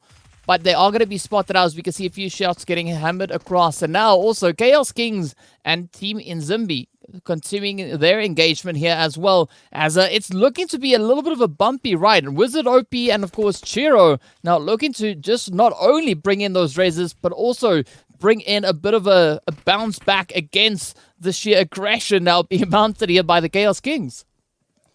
Yeah, I mean, the Chaos Kings have to find something back. It's 2v4 right now, and they're not in the greatest position. They have to find some kind of tempo back in their favor to try and find some kills, and Trix is the man to look forward. He knows that he can find something. Frieza coming in to support is going to be the front line of the attack, pushing in to try and find the rest of Team Umzansi, and Umzansi's just falling apart right now, not able to mount the defense to try and repel the attack from Chaos Kings, and they are just going to capitalize on that right now. Frieza just quite happy to push straight on up, right into the smoke. Bullets go through. Here comes the elimination. Here comes the find, secure, and no problem for Chaos Kings. It doesn't matter if it's 2v4, it doesn't matter if it's 2v20. We're going to be out here, and we are going to find those kills. Tricks going to put the final nails in that particular coffin, and the Chaos Kings will maintain their existence here in Sanhok, and they will pocket a 7th kill in total for the team, and they're going to move through potentially into the top 10 as the next fight goes through, and Aatrox get eliminated, and indeed, we have 10 teams remaining. Yeah, a little bit of a tough run as we saw coming through there. And I mean, I don't know, really, this is such a challenging play. I mean, we're talking about teams having the ability to kind of control the pace at which this match is moving. We do see somewhat of an attempt and somewhat of that actually happening across the board, but still so many teams situated out within that blue zone. We do have a little bit of that convergence coming through in towards that lumberyard, but it's still going to be a very difficult play for every team here. As we are down to our final 10, there's not a lot of space really to make much use of. So we are going to be seeing a lot more of those forced engagements instead of the more strategic plays really happening, especially now with this blue zone closure and us moving into that 5th phase. Yeah, and I mean, this is how Sanhok almost always plays out the blue zone, just pushing the tempo forward, speeding it up, pushing these teams out of their comfort zone and into that frying pan. And when that happens, when the teams start to get that feet on fire feeling, they start to move in, they start to make mistakes, they start to look for kills and get aggressive, and this is what we're looking for KT now moving in towards the Rilla Insiders. So 2 pretty hefty teams going toe to toe in the ring right now. 10 teams remaining, 33 players left on the board as that blue zone is getting nice and small, nice and toasty there in that frying pan. These teams going to have to try and find some way to stay alive in the chaos that is about to ensue, because of course when you have this many teams and this many players left remaining and your zones are starting to close up quite like this, it is certain to be quite a chaotic end game, and certainly Lag looking for some kind of compensation for their positioning. They have been caught out in the blue zone. The heals have to come through, and that blue zone is dealing a decent number of damages each time that tick comes through, and so it is not going to be a comfortable position to be in, and Lag have to try and get through as quickly as possible. Trinity Gaming at the top here to try and stop them from doing that. Mad Knight's going up against the Chaos Kings, and that could be a potential upset for them. Tricks getting taken out by Ammo, definitely not what they were looking for. Quite a big player getting taken down right then and there for KT, now losing to solos, and Diags tries to find something back and will find the knock. Here's Myth getting shot from the side. The third party is real, it is strong, and Lag might just find their foot in the door as they push on up and try and secure their position inside the zone. Oh, but will they be able to get it though? I mean, Trinity really feeling this pressure come through as well. As you can see, Neil taking a little bit of damage. I mean, Trinity Gaming also, they've been able to bring in somewhat of a performance. Again, nothing too amazing just yet, but you can see those efforts being brought through, requiring 8 points in the previous match. This time around, things are looking to be a little bit different here, as they've not been able to succeed in finding any eliminations. But being up in the top 10 does bring with it a little bit of a reward already. You do have that increase with regards to those overall placement points, but it's still going to be a very crazy fight. As we can see, Lag now looking to rush on forward. Neil joins his teammate Myth, and with that, it all now turns down to Mercy to try and see if they can maybe keep this whole position together, as he's mounting an absolute show of aggression here, but still so many more teams holding up in the vicinity, and now it is going to be Lag just looking to clear up and bring in those confirmations. Yeah, a great assault mounted there for them. They're going to move up and just take kill after kill. The same is true for the Mad Knights. Look at them just securing kill after kill from EFX, from BBC. For luck, Sonny going to fall as well. The Beast is just absolutely beastly right now. BBC looking to try and find those reses as quickly as possible. Nahal frantically scrambling to get the team back up. The Beast now losing a little bit of HP as the Mad Knights. They have the only option for themselves is basically to push on up as that blue zone washes over them and starts to dish the damage out. BBC having to desperately defend this position. The Beast did so much work to find those knocks to try and open up that chance to rotate into zone, but it wasn't enough, and now he's going to face the consequences here as the shots. Nihal gets taken down. The Chaos Kings get eliminated in the chaos. In the craziness, BBC still taking damage, still taking losses here from the likes of Lag, from the likes of the Mad Knights, who are pushing up, and they are just facing foes on every side, at every corner, at every turn. The blue zone also adding to that list of enemies, and that is just making things more and more difficult for every single one of these teams right now that find themselves in the absolute chaos of the blue zone. And no end in sight, no respite for any of these teams right now. 8, make that 7 teams and 23 players left here on the board to try and tussle it out as Trinity Gaming get eliminated. I mean, it's going to get pretty hairy as we still see 7 teams left to try and vie now for a potential region to be playing. BBC, of course, are coming under fire as Mad Knight are looking to capitalize on their position within the safe zone, but Blue is catching up, and this is where we can see Ammo and the rest of the squad now looking to frantically get themselves repositioned. Solo with a little bit of a delayed rotation, but they find themselves moving into a bit of a compound. Of course, it is going to be an absolute bloodbath as these shots now start to connect on N, and a very exposed run coming through here from Mad Knight, but unfortunately for them, Solo finding a little bit of a challenge with regards to these angles, and Ammo actually managing to get relatively close. Tyson still in the swing of things, goes in for the confirmation and lowers the team there from Solo down to 3, but of course gets instantly clapped back as Solo are now super quick on the trigger. Yep, super quick, but is it going to be enough? There come the shots. It is going to be enough for the time being to at least get those eliminations. Ammo gets taken down. Zeke and Matrix going to fall as well as the Mad Knights get eliminated. Rilla Insiders might just be soon to follow, depending on how that fight goes for them. Solo at least going to consolidate for the team at the moment as they start to push on up to the top of that hill for KT. Now under a little bit of an assault as Trip is going to be in the sights, and indeed for KT will continue that assault and successfully complete it, eliminating another team off and out of the board. Four teams left, 8 players remaining. Solo now pushing on up the hill, looking for 4KT. Those HP bars are low. They know there's blood in the water. Are they going to be able to find the tempo? So far, the answer is no, but they are still looking for those kills, still looking for the fight. 4KT desperately trying to get those HP bars back up. Pronto still looking low. Plaza very low himself as well. Solo looking super healthy there. Should be able to find something back in this fight. They're pushing up, crawling up that hill. The LMG is in hand for Playboy. He is so ready to just absolutely lead dump in the direction of 4KT. He just has to pick his moment to make it happen.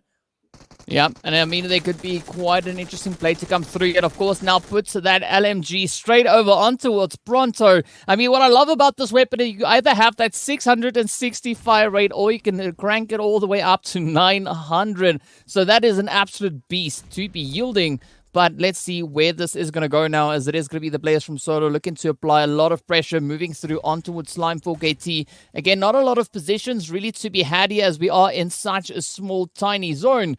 But it is looking quite favorable, especially now for the players here from Solo, right? They've got the dominating kind of setup coming in. So far, only Huge Boy has been knocked on N. So Playboy and Ultinex still could have a beautiful trick up their sleeve, as we now see, oh, that LMG just ripping it up. And with that, it turns to Lizard, the final hopeful now for Slime 4KT. But what a name! What a fantastic nade, and here comes Lizard. He's looking for the clapback, and he will find it. There goes Playboy. Goodbye, sir. And now Lizard looking for some more, looking for a few more shots in towards Solo. He's got a great angle. Here come the meds, making sure that he's juiced up and ready to go. We've got a juicer on the board. Is he going to find it? That's the question. VVC getting eliminated. 3 teams remaining, 4 players left, 2 of them in the hands of Solo Esports. Are they aware of Lizard's positioning, though? Everyone's hit the deck. Everyone's snaking around. Got to snake it till you make it, but is it going to be enough? himself. The LMG in hand could have the bullets, but no, it's Ultinix with a slam dunk saying goodbye to 4KT. You're not going to be in this match for much longer at all. Goodbye, Sir Berserk now looking for the med up, and he will find it. He's got the ghillie suit on him as well, but it is the heal strat coming through for him to secure that second place, and that should be basically the end of it. We're going to see Lag find themselves in second place as Solo Esports take the winner chicken dinner. And DK, is this not what we were expecting? Is this not what we were saying could be possible going into a map like this? We were asking the question, can Solo Esports find a way back? And then we said, if there was ever a time, it's going to be Sanhok. And here it is, DK. Solo Esports with 1,300 damage, 6 eliminations, going to find themselves with that chicken dinner. Absolutely phenomenal play coming through. I mean, not the craziest amount of eliminations, but still a very valiant effort being brought through. As you look at the amount of damage they've been able to find there, 1,300. That is kind of that's the equivalent of 13 eliminations. So they've really been out there looking to do the necessary work, right? They beautiful bounce back from what we saw coming through in that first match where they only picked up 1 point, and this time around they're walking away with 20 more in comparison.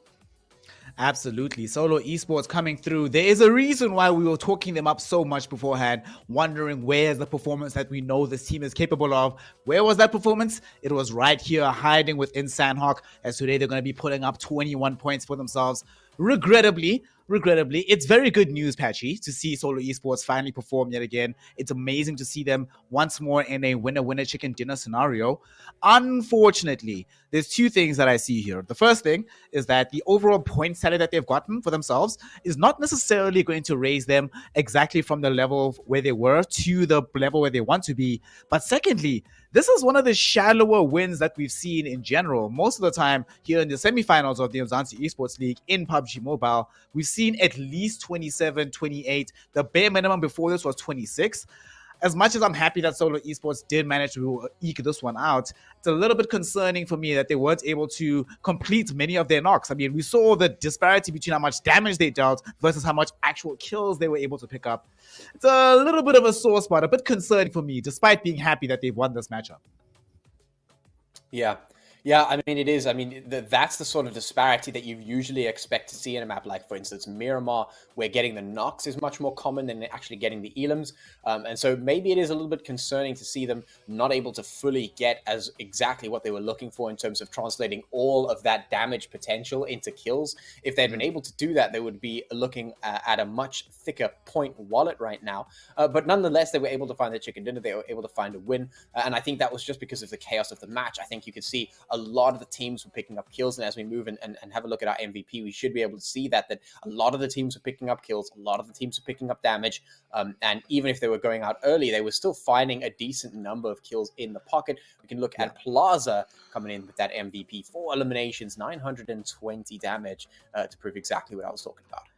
Exactly. Slime 4KT were able to get themselves some decent points this time around. They came third on this map, a very far cry from the disappointing performance on Erangel Part 1. DK, something that we need to talk about as well is the fact that as we go into these kind of matchups, especially on Sanhok, right, we were speaking about some of the chaos that's inherent on this map. And remember all the way back in the group stages, what kept happening was that Erangel, the top 6 teams in Erangel, would often be part of the first 10 teams eliminated once we go into Sanhok. That seems to have carried over into the semifinals as well. I'll be honest, I thought it wouldn't. I thought that by this time around, somehow the teams that place at the very top would be able to figure out how to play on Sanhok such that they don't get eliminated early. But instead, we get situations like Slime 4KT, awful on Erangel, amazing on Sanhok. Erstwhile teams like Apex, winning on Erangel, terrible on Sanhok. Why does this keep happening? That's just the flow of things, right? I mean, you've got teams that are absolute beasts on each of these maps, but the only difference is it's difficult to find one particular team that is equally strong on all maps, right? That is, I think, where the problem sometimes lies. I mean, had it been an Erangel back-to-back, I think we would have seen a little bit more of a consistent performance as with regards to where the teams kind of ended up near the end of that match. But changing from Erangel over on towards Sanhok, you got to expect that there is going to be a few teams that are going to get caught off guard, and that is what we saw happening right here on Sanhok now this time around. You know, Patchy, something that took me completely off guard here, as we are going to be seeing what these teams have been able to accrue for themselves point-wise. I was completely taken aback by the fact, you were mentioning it before the game started, Sanhok, you can play strategically. It's a bit difficult to do, but it's possible. One thing I was not expecting was just how slow this would be relative to everything else we've seen so far. This was slower than Erangel. This is slower than some of the Miramar matchups that we've had here. And unfortunately, though, it hasn't been the case that Sanhok has been that slow in the semifinals. Normally, it's actually been the fastest map in this situation. So what do you think has changed coming from the group stages, or even the first 2 weeks of or first 2 days, rather, of the semifinals into today that made every team so much more considered in their movements in this particular map? You know, I think that one of the things that these teams were hoping for, perhaps, is to try and find their foot in the door in this map of Sanhok. I mean, we were talking about how it is the upset map, and I think a lot of teams have that in the mind where they go, okay, this is the map where we really want to try and make things happen. And so usually in a map like Erangel, for instance, there's a team going, okay, let's see if we can look for some potential here. Let's see if we can go in for this, go in for that. When it comes to Sanhok, the teams know that's already going to happen. They don't have to necessarily go in for it. They go, how can we survive? How can we find as many points as possible? And when you have teams that are, you know, usually scraping the bottom of the barrel, as we've seen in the last few games before, like, for instance, Solar Esports, who were wanting to see more from, wanting to see the performance from, you know, they suddenly go, okay, let's do this. And when you see that starting to happen, all of the teams are then looking for the win. All of the teams are then playing for as many points as possible. And, you know, I already mentioned it, how a lot of the teams were picking up points in that match. A lot of the teams are trying to scrape together something. Somebody, you know, everyone is sort of picking something up here and there.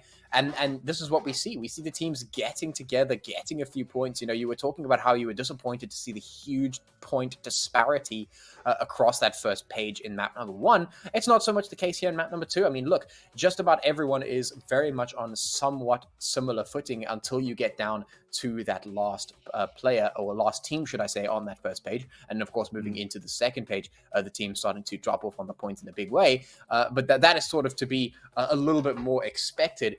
You know, it is definitely a slowed down game here on Sanhok, where the teams were definitely looking for something, looking to stay alive as long as possible.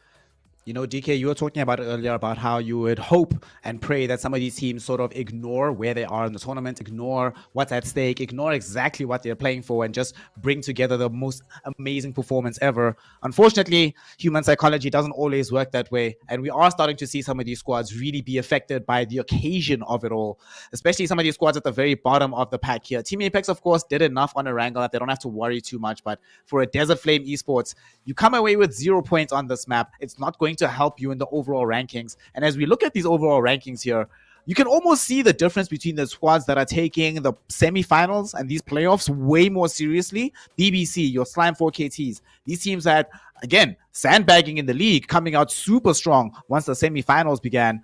Like, the thing I'm very curious about from your perspective, DK, you've been watching a lot of PUBG Mobile in your day, right? What is the what is the flip of the switch, right? What's the key mechanism needed for these squads to turn themselves into winning mentality? Because I think that's what we normally are seeing. This is all going to come down to. Do you have the desire to actually win and play in that direction? And what do you need to do to get yourself into a situation where your team, even if it wasn't looking like a winning squad, can look like a winning squad yet again, just by changing how you perceive the game? What I would say is experience, right? The teams that we see that are able to flick that switch are teams that have experience in finding themselves in situations like this and having kind of gone through the ropes, knowing how to get themselves out of these sticky situations, right? For a team that doesn't have the exact same level or a similar level of experience, it's quite a difficult thing to accomplish, right? It takes quite a bit of focus for a team to bring in a drastic adjustment to their overall play, because, you know, it kind of becomes human nature after a while. It becomes like muscle memory. So expecting to see that from a team that has not yet had enough exposure to these kinds of situations, I think that is setting the stakes a little bit too high. But if it's a team that we know that possesses that capability and they are not utilizing it, I'd be worried. Yeah, I'm sure right now there's some very frantic conversations happening between some of these squads, some very frantic coaching calls that are taking place as we speak at the moment. Of course, looking at the second page of the standings, Rela Insider in ninth place on 60 points, still inside the safety zone with 6 matches being played. Right behind them will be Raptor, Trinity, and Team EFX. Not that far apart from each other. This page 2 is not looking that bad in terms of the distribution. One particularly good game can really turn your fortunes from being at the bottom of this page like Aatrox are to going into page number 1 where you are really, really safe to get yourself into the finals. The thing that is very scary though is the 17th to 24th position. This is where you do not get yourself into the finals. Yes, you still get a part of that prize pool because here, just being part of the Umzansi Esports League guarantees you a little bit of money in the back of your pocket. But this is not what you're here for, Patchy. If you're an underrated esports, if you're a sincerity esports, you're looking at the situation and being like, teams are catching up to us. Solo, Desert Flame, and Zimbi still have 2 maps to play. Guaranteed they're going to start running away from us right now. Things are very, very scary here at the very bottom of this table. But talk to me about what these teams can do to resist demotivation. We've spoken a lot about what teams can do to elevate themselves into better capacities. But what do teams need to do to prevent themselves from sliding lower and lower down this leaderboard? Look, I mean, if you're a team like Sincerity, if you're a team like Solo, there is definitely some potential to come through for the teams like Solo, for instance, who've only got 6 games in the belt. That does mean that they have the potential right now to make a push up into the next page, which could make them a little bit more secure, make them feel a little bit better. For the teams that have already put the 8 down, the tempo is on. The time is now. They have to start looking at moving in as quickly as possible because the window for them to move up onto that saving grace page is starting to dwindle. It's starting to close, and they need to take the opportunity as quickly as possible. And so, just that fact that the window is still open should be enough to just kick the teams into gear and say, guys, let's make this final push. Let's make the final streak to try and get into that page. Let us see which of these teams can put their foot in the door, keep it open, and allow their opportunity to get into the finals of the Umzansi Esports League to remain alive as long as humanly possible. Of course, to give these teams the adequate preparation time to fully center themselves, we're going to be taking a very short break. But when we return, we continue the action on Miramar. Very exciting map here on PUBG Mobile. Of course, this is the Umzansi Esports League brought to you by Nodwin Gaming. Make sure that you are following at Nodwin Gaming Africa, as well as the boys bringing you this action at Patchy and DK_Gaming ZA. So with that, we're going to be taking a short break. When we return, more PUBG Mobile action. We'll see you then.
Welcome one and all. We have returned here to the Umzansi Esports League. Season 5 continues here with the semi-finals of PUBG Mobile. We continue to see who's going to get themselves into the top 16, get themselves into the finals, and compete for that number one prize of $3,680.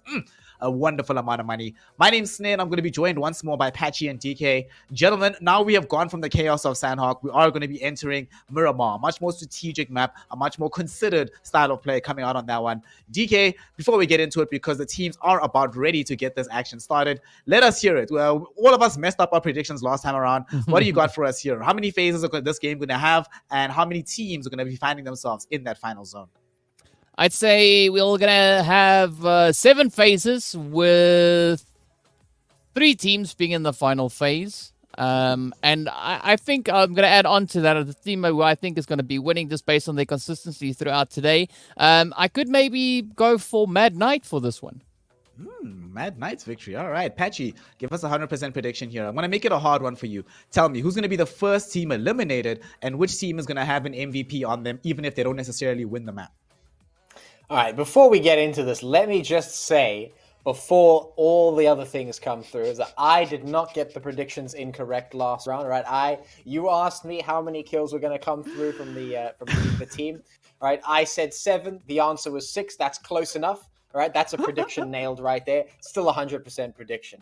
Okay, now that we've got that out the way, the question was, which of the teams is going to go out first? I think you asked. Let's see. I think that we've been seeing a little bit of a slip coming through from a couple of the teams.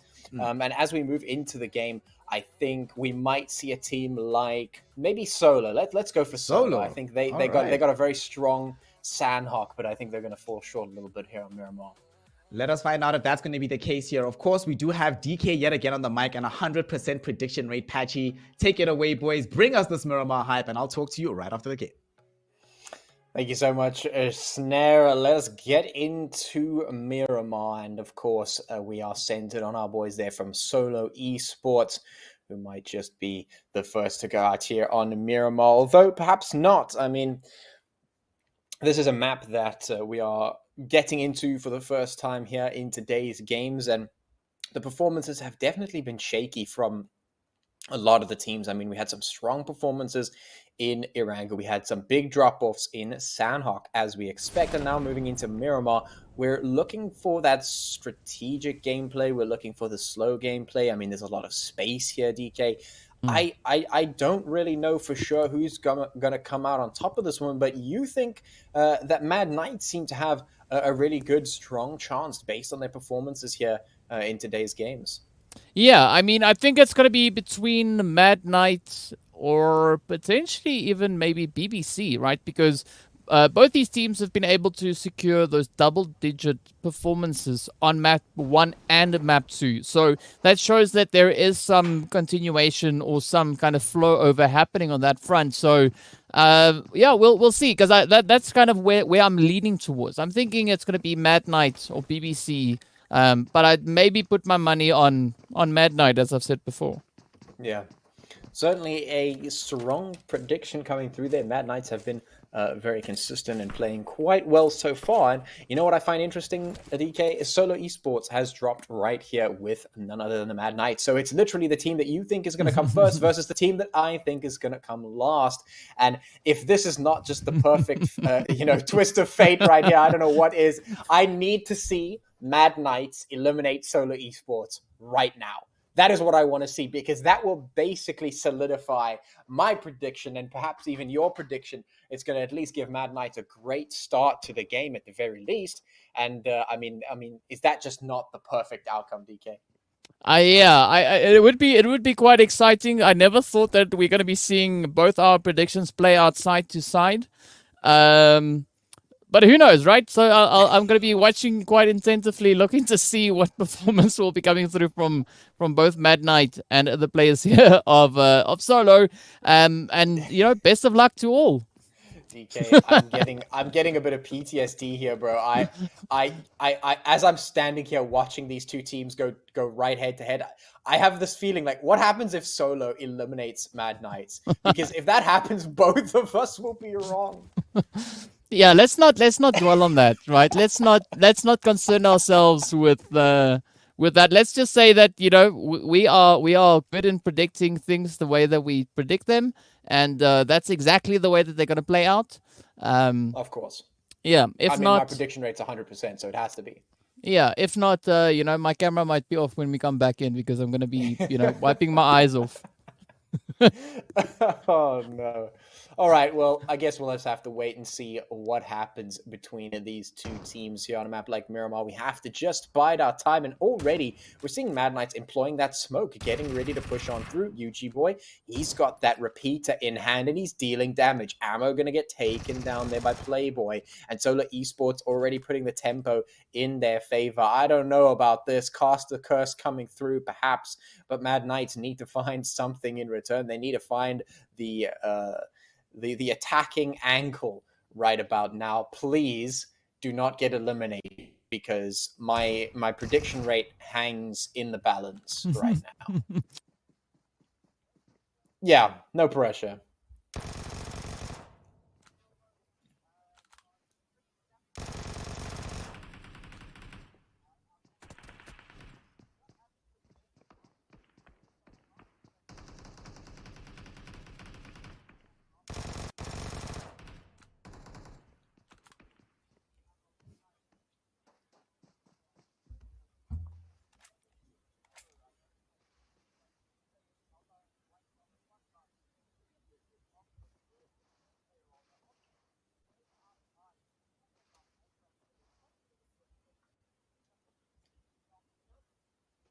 Yeah, absolutely. I mean, Solo is trying to pull back up into the mountains and reposition on the other side of this compound. The Beast, he has spotted them moving out. He knows that they're going in that direction, but can he find that cutoff point? Can the rest of the team move into the spot to really capitalize on that particular spot? Of course, Mad Knights will get their players back up to full HP and get ready for the potential re-engagement here up against Solo. And, at this point in time, I'm really just crossing my fingers that these teams decide to get into right about now, because if we see anybody else take the fight, I'm just going to put a disclaimer already. All right, listen, Mad Knights and Solo Esports are here. It is the perfect setup, okay? And Solo Esports is one of the teams that is in contention to get taken out first. So I'm going to say, if another team gets taken out before them, at the very least, Solo Esports was in line to get taken out first, and I will accept that as being an acceptable outcome based on my predictions.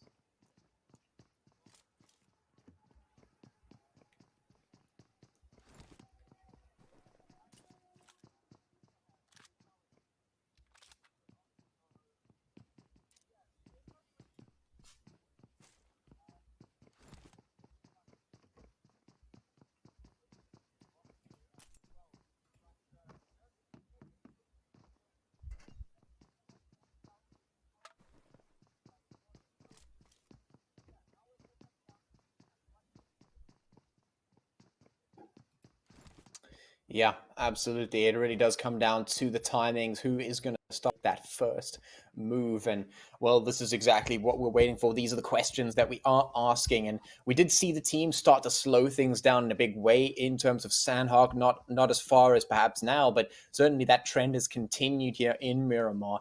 Things have slowed down big time, and these teams are not looking to get overly aggressive. They're not pushing their luck, not trying to get anything too crazy going, which is a little bit unfortunate. I mean, the Mad Knights do find themselves in not too bad of a spot. I mean, if they consolidate their team and start to move as a unit, they could potentially find some cheeky plays, and they could maybe take out the likes of Playboy, for instance, who's very much separated from the rest of the team. The Beast is in a decent position, knows the position of Playboy, and also knows that there's a cutoff between the two, between Playboy and the rest of the team.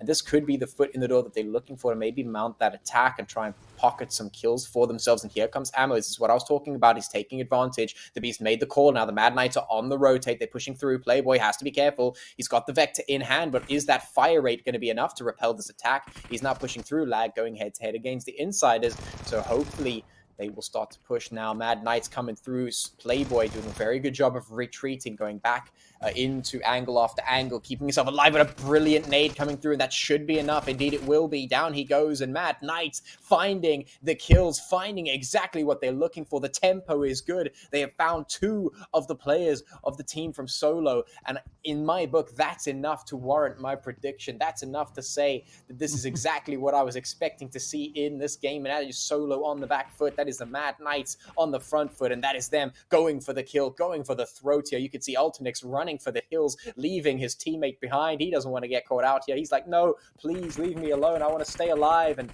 well, that's all that he can do right now. And Diag's just getting taken out. Tyson finding the last few shots into that player, leaving only 1 Solo Esports player alive. And you know what? If Ultinix is going to be the one to chicken out and snake his way out and run for the hills, I'm going to say that Solo Esports, at the very least, is in my heart the first team to go out.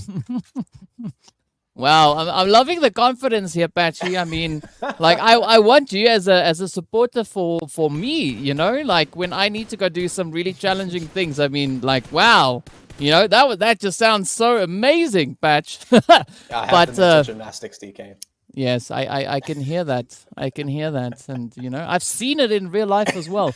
But now it all comes down to what the teams are going to be looking to continue now with their efforts. I mean, Fear, they are going to be looking to apply as much pressure, or rather Aatrox are going to be looking to apply the pressure on towards Fear, as we could just see them on the opposing end there. But still, Ultinix somehow managing to survive. So you really jump to conclusion there saying that your prediction has come true yet again. But that's not 100% the case. I mean, for all we know, Ultinix could have quite a few surprises up their sleeve. But now, however, it is going to be the players here from Team Umzansi to show us what they can do once they start moving up on towards these hillsides. And that's a very exposed position. Even though we've got Aatrox and Fear up on towards this plateau, we still have Ultinix from Solo just on the lower edge of that cliffside, with the addition of Mad Knight and Chaos, of course, just holding up beyond that. You know, I don't think I have ever wished for the death of a single player as much as I do right now. But moving on from that, indeed, we will be seeing the team starting to move in there. Umzansi not having a great performance here today, certainly have been faltering here and there. And now, of course, we've got Ultinix, who is right on the back line and could potentially find a little bit of a cheeky play here. And he's going to be, but he will be taken down. And that's it. Patchy's prediction rate, 100%, baby. Let's go. I don't think I've ever heard you more satisfied. Ever. You know, hey, like... This is it. I'm telling you, my prediction rate remains 100%. I don't know what to tell you. I am clairvoyant. Oh, yeah. I mean, it's like, you know, it's like when Samson, you know, kind of cut his hair. He lost his power. When you cut your hair, you just became even more clairvoyant. That's what I'm telling you. That's what I'm saying. Yeah, no, I can see that. But of course, what we need to look at now at as well is going to be the players here from Aatrox, showing us what they can do as they now look to contest and potentially just uphold the current position. We've got Team Umzansi moving into the more western angle. But again, it doesn't seem like Team Umzansi is in any major danger, at least not for the time being. However, it could be a completely different situation coming through for Suli here, but who knows? Maybe Suli could be looking to attempt a little bit of a crazy clutch. I would love to see the rest of the team just kind of backing him up. But, you know, a buggy is sometimes all you need just to get the heck out of there. Of course, the vehicle explosion in midair as Outcast sends it across. I mean, if you want to talk about satisfaction, Patchy, that was pretty much the epitome of it right there. Oh, DK, I can feel the tingles down the spine watching that vehicle just ramp into the air and just explode in a blaze of glory. The Inferno and the debris falling to the ground as teams and players are just tussling here and absolutely going toe-to-toe, finding those kills. And other Mad Knights scrambling around to get into a better position. The teams are now moving through.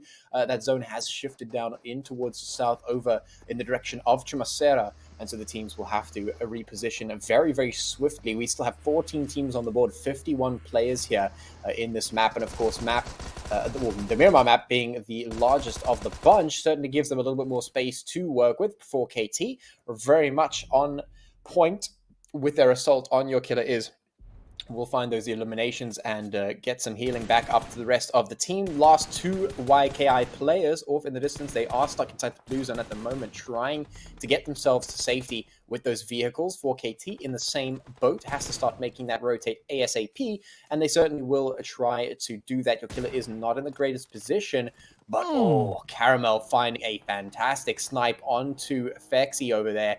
Making sure that 4KT have a difficult time in their rotations, a difficult time in their retreat, have to come back and try and res that player back up. And that buys them a little bit more time here as they try and get to safety. Yeah, but I mean, I just love seeing that shot come through from Caramel. I mean, that was a little bit salty yet sweet. Right, Yeah. so beautiful to have that shot just connect on up.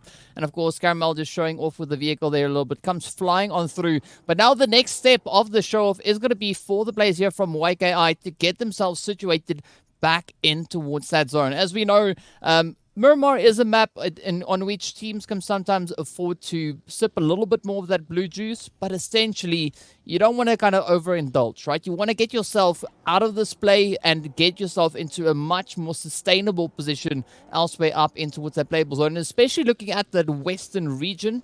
There's a lot of availability on space, especially now moving up into Chumasera. But of course now Tratra here from Fear rather, are going to be finding themselves in a bit of a sticky spot right here on the edge of this very zone. But now the sprays are coming through as the players here from Apex are trying to get themselves situated back into the zone.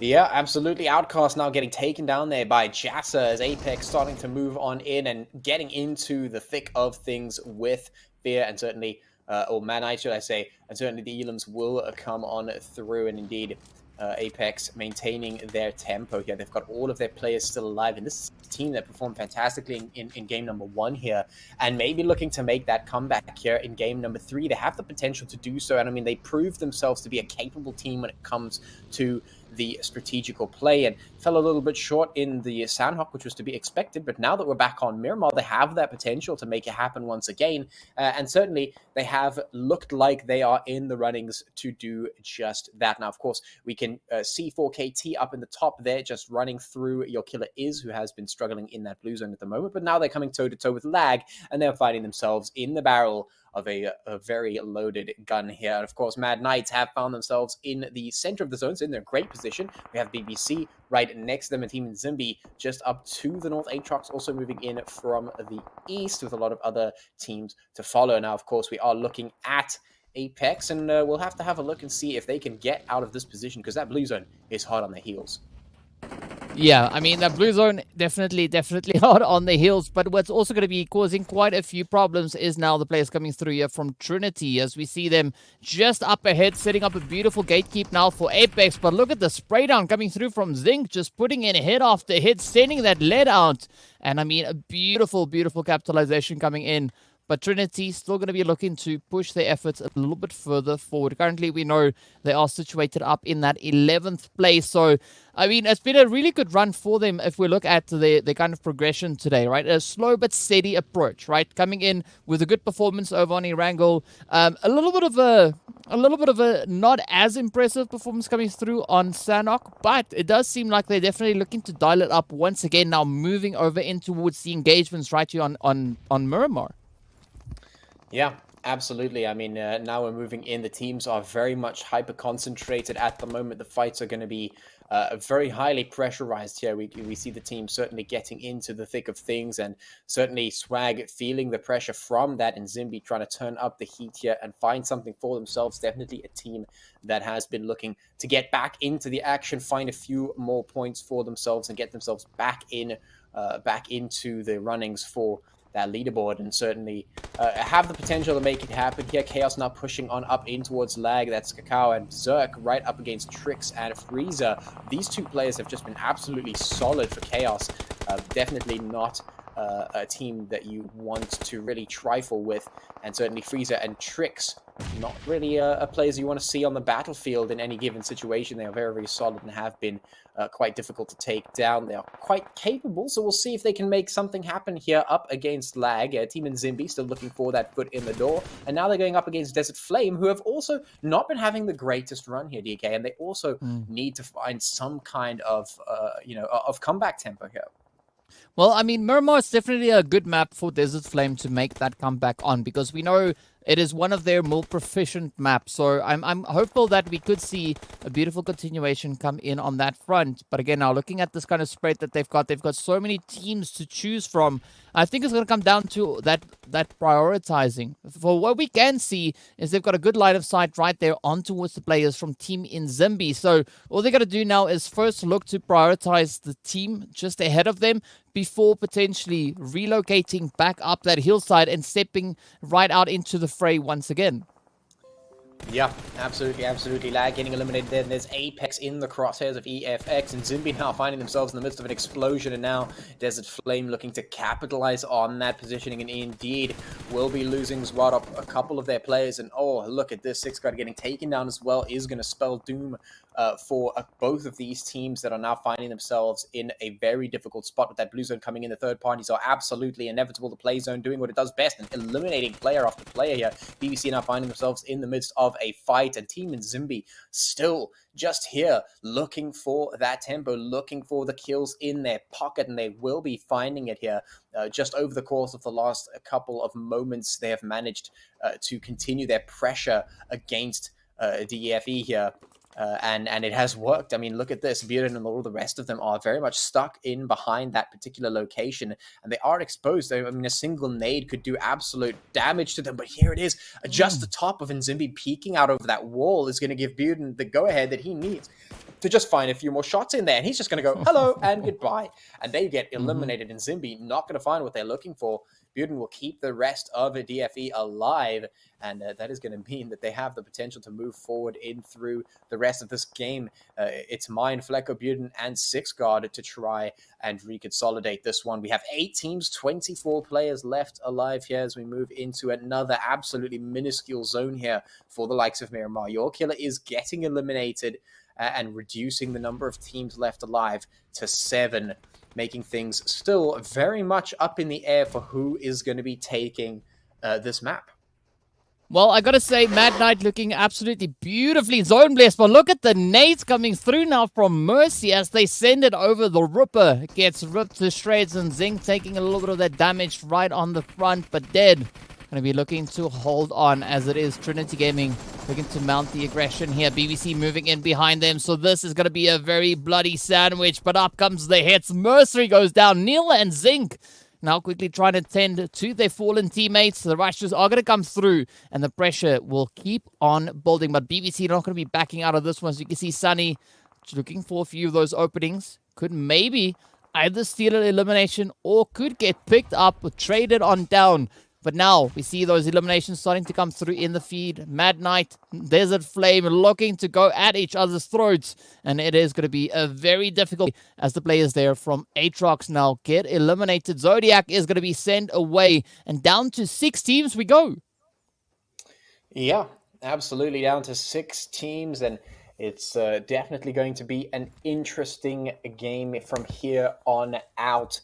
As we do have 18 players left. We are 5 zones deep, moving into zones number 6, which indeed is going to be quite interesting. Here we've got Trinity, we've got BBC that are both still on the board here. We do have the likes of the Mad Knights and the Chaos Kings. We also have one player from the Rilla Insiders, and of course DFE, who are also here. And those are the teams that are going to be tussling it out for that chicken dinner here on map number 3, on our Miramar map, which is definitely going to be the chance for some of these other teams to step it up. And it might just be BBC. They're looking for it, and they're picking up some kills.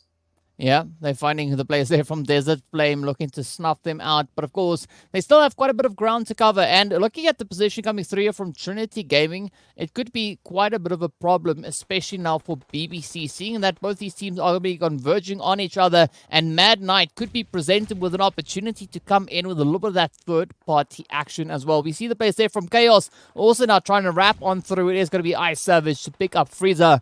And it does seem like Trix is able to escape the majority of the carnage, moving over on towards that western side. But Trinity now getting pushed here as BBC are looking to secure their position, moving in towards the zone as the Chaos Kings get sent back to the lobby.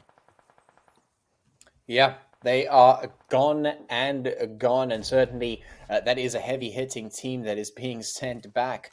But definitely, VK, your prediction team still in the runnings. The Mad Knights still on the board, although they are going to be losing ammo, and it's certainly going to be in a pressurized position here. Trinity moving through, trying to secure their position inside the zone, and it's going to be tough. BBC looking very numerous right now, and they're looking like a serious threat. DFE losing a couple of their players and definitely losing some of their footing in this zone. Things are certainly not going to be easy whatsoever here. These teams just absolutely digging in and doubling down. BBC looking like they want to get active, looking like they want to find those kills.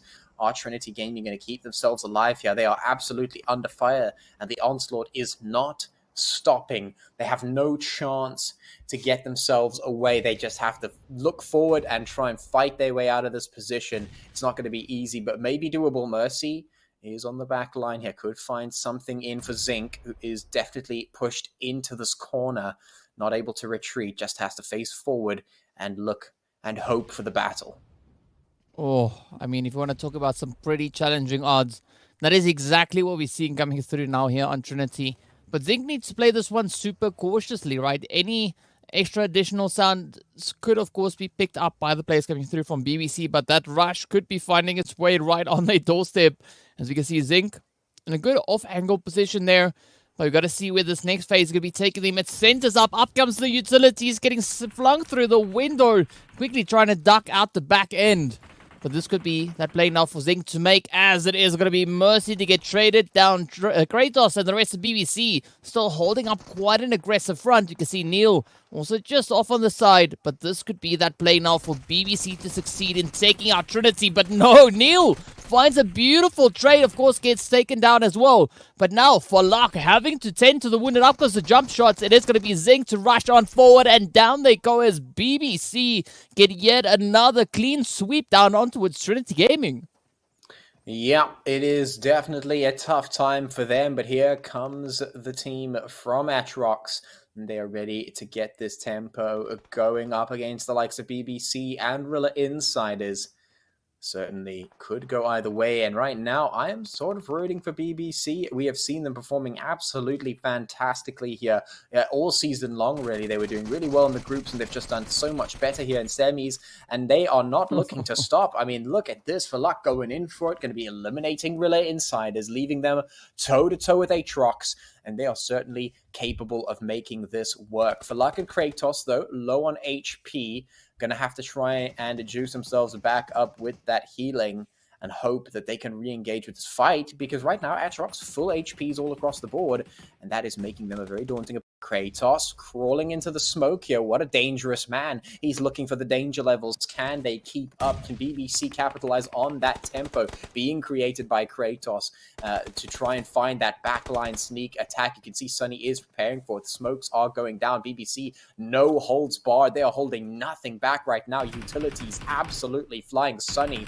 just absolutely legendary with the amount of utils coming out from him. He is getting ready to execute this last attack with ultimate prejudice here. Does not want to go down. For luck, though, is going to get taken down as Atrox come up and launch that counter attack. They're not going to let them get away with this, and BBC are losing player after player, not finding what they're looking for. The HPs are dropping, and they're not finding any way back. No foot in the door. The bullets are flying, but it's not for BBC to find. It gets stolen out from under them. They are not going to find the chicken dinner this time. It is going to be Atrox stealing that one, or Mad Knight stealing that one away. And I mean, what a perfect a match, DK. I mean, I couldn't say, I mean, this could not have gone any better for either of us. I mean, what do I say? Perfect prediction, 100% prediction, Patchy. I don't know what your prediction rates are. Mine 100% as well, right? No, I don't think it's that. I don't think it's that. I said Mad Knight was going to be the team to win, and they did. I said aside from Mad Knight, the other one could be BBC. BBC came second, so both teams I was talking about came in first and second place in this match. I mean, I don't know what you want to be more accurate. I mean, 100% prediction now for today, maybe for this match, yes. You know, maybe not for all time. I know my for all time prediction rate is 100%, but you know, for you're pretty strong. You know, you've got to be like second place at least on the prediction rate scoreboard. But there we go, Mad Knight securing that chicken in at 12 elims, 2,500 damage for a total of 27 points. Absolutely nuts, and what a prediction come true scenario for the both of us. It's almost like you gentlemen know what you're talking about. It's almost like we brought you on because you are aware of how these teams operate, exactly what they need to do in these matchups. And of course, Mad Knights will be the ones coming away with the winner chicken dinner. The large Lions bulk of the points here with 27. So we are increasing a little bit from what we saw earlier on today on Sanhok here on Miramar. But Mad Knights, DK, what's been very interesting about this Mad Knight squad? Remember when we first started the entire Umzansi Esports League Season 5, and we had a discussion about, I think it was after week 3 when we had that patch that dropped, and we were talking about what we think the interactions are going to be on the maps, how teams are going to respond to the patch, will we see a change in playstyles overall? And the one thing that we really expected to see a lot more of was this more long-range style of gameplay. And let's be honest, we didn't really get to see much of it. Except for Mad Knights. Every now and then, Mad Knights would really show us that, we read the patch notes, we know exactly what we're doing, and especially it would come up on Miramar throughout the group stages that they would be able to pop off quite well. It would happen every now and then on Erangel, but Miramar was their map. It seems to still be their map. What are they doing right that everybody else is not really caught up on that allows them to keep dominating on Miramar? I mean, you see teams just having an absolutely beautiful flow that really start building up that kind of strategy. It's a similar kind of play that we saw from Desert Flame, right? A few seasons back, they were quite a formidable force moving up in towards Miramar, especially if they started a rotation coming through from the north. Once you saw Desert Flame moving from the north down towards the zone, you knew it was absolute, like they were going to take the victory, right? But that is instead not changed. And it does seem like we are seeing a few other teams starting to develop a really strong footing. And Mad Knight looks to be the team to be doing that right here on Miramar. Yep. A phenomenal performance from them here on Miramar. They've secured themselves the winner chicken dinner and a lot of points, which they really did need. Of course, though, the team that came right behind them, a team that didn't necessarily need these points, but I'm bringing them up because I need to give Patchy some happiness. Patchy, talk to us about BBC, my friend. Hype us up. Tell us what they're doing. That they're looking super, super solid, honestly, week in, week out here in the semifinals. And what do you think that it is that is their X factor that allows them to remain this consistent?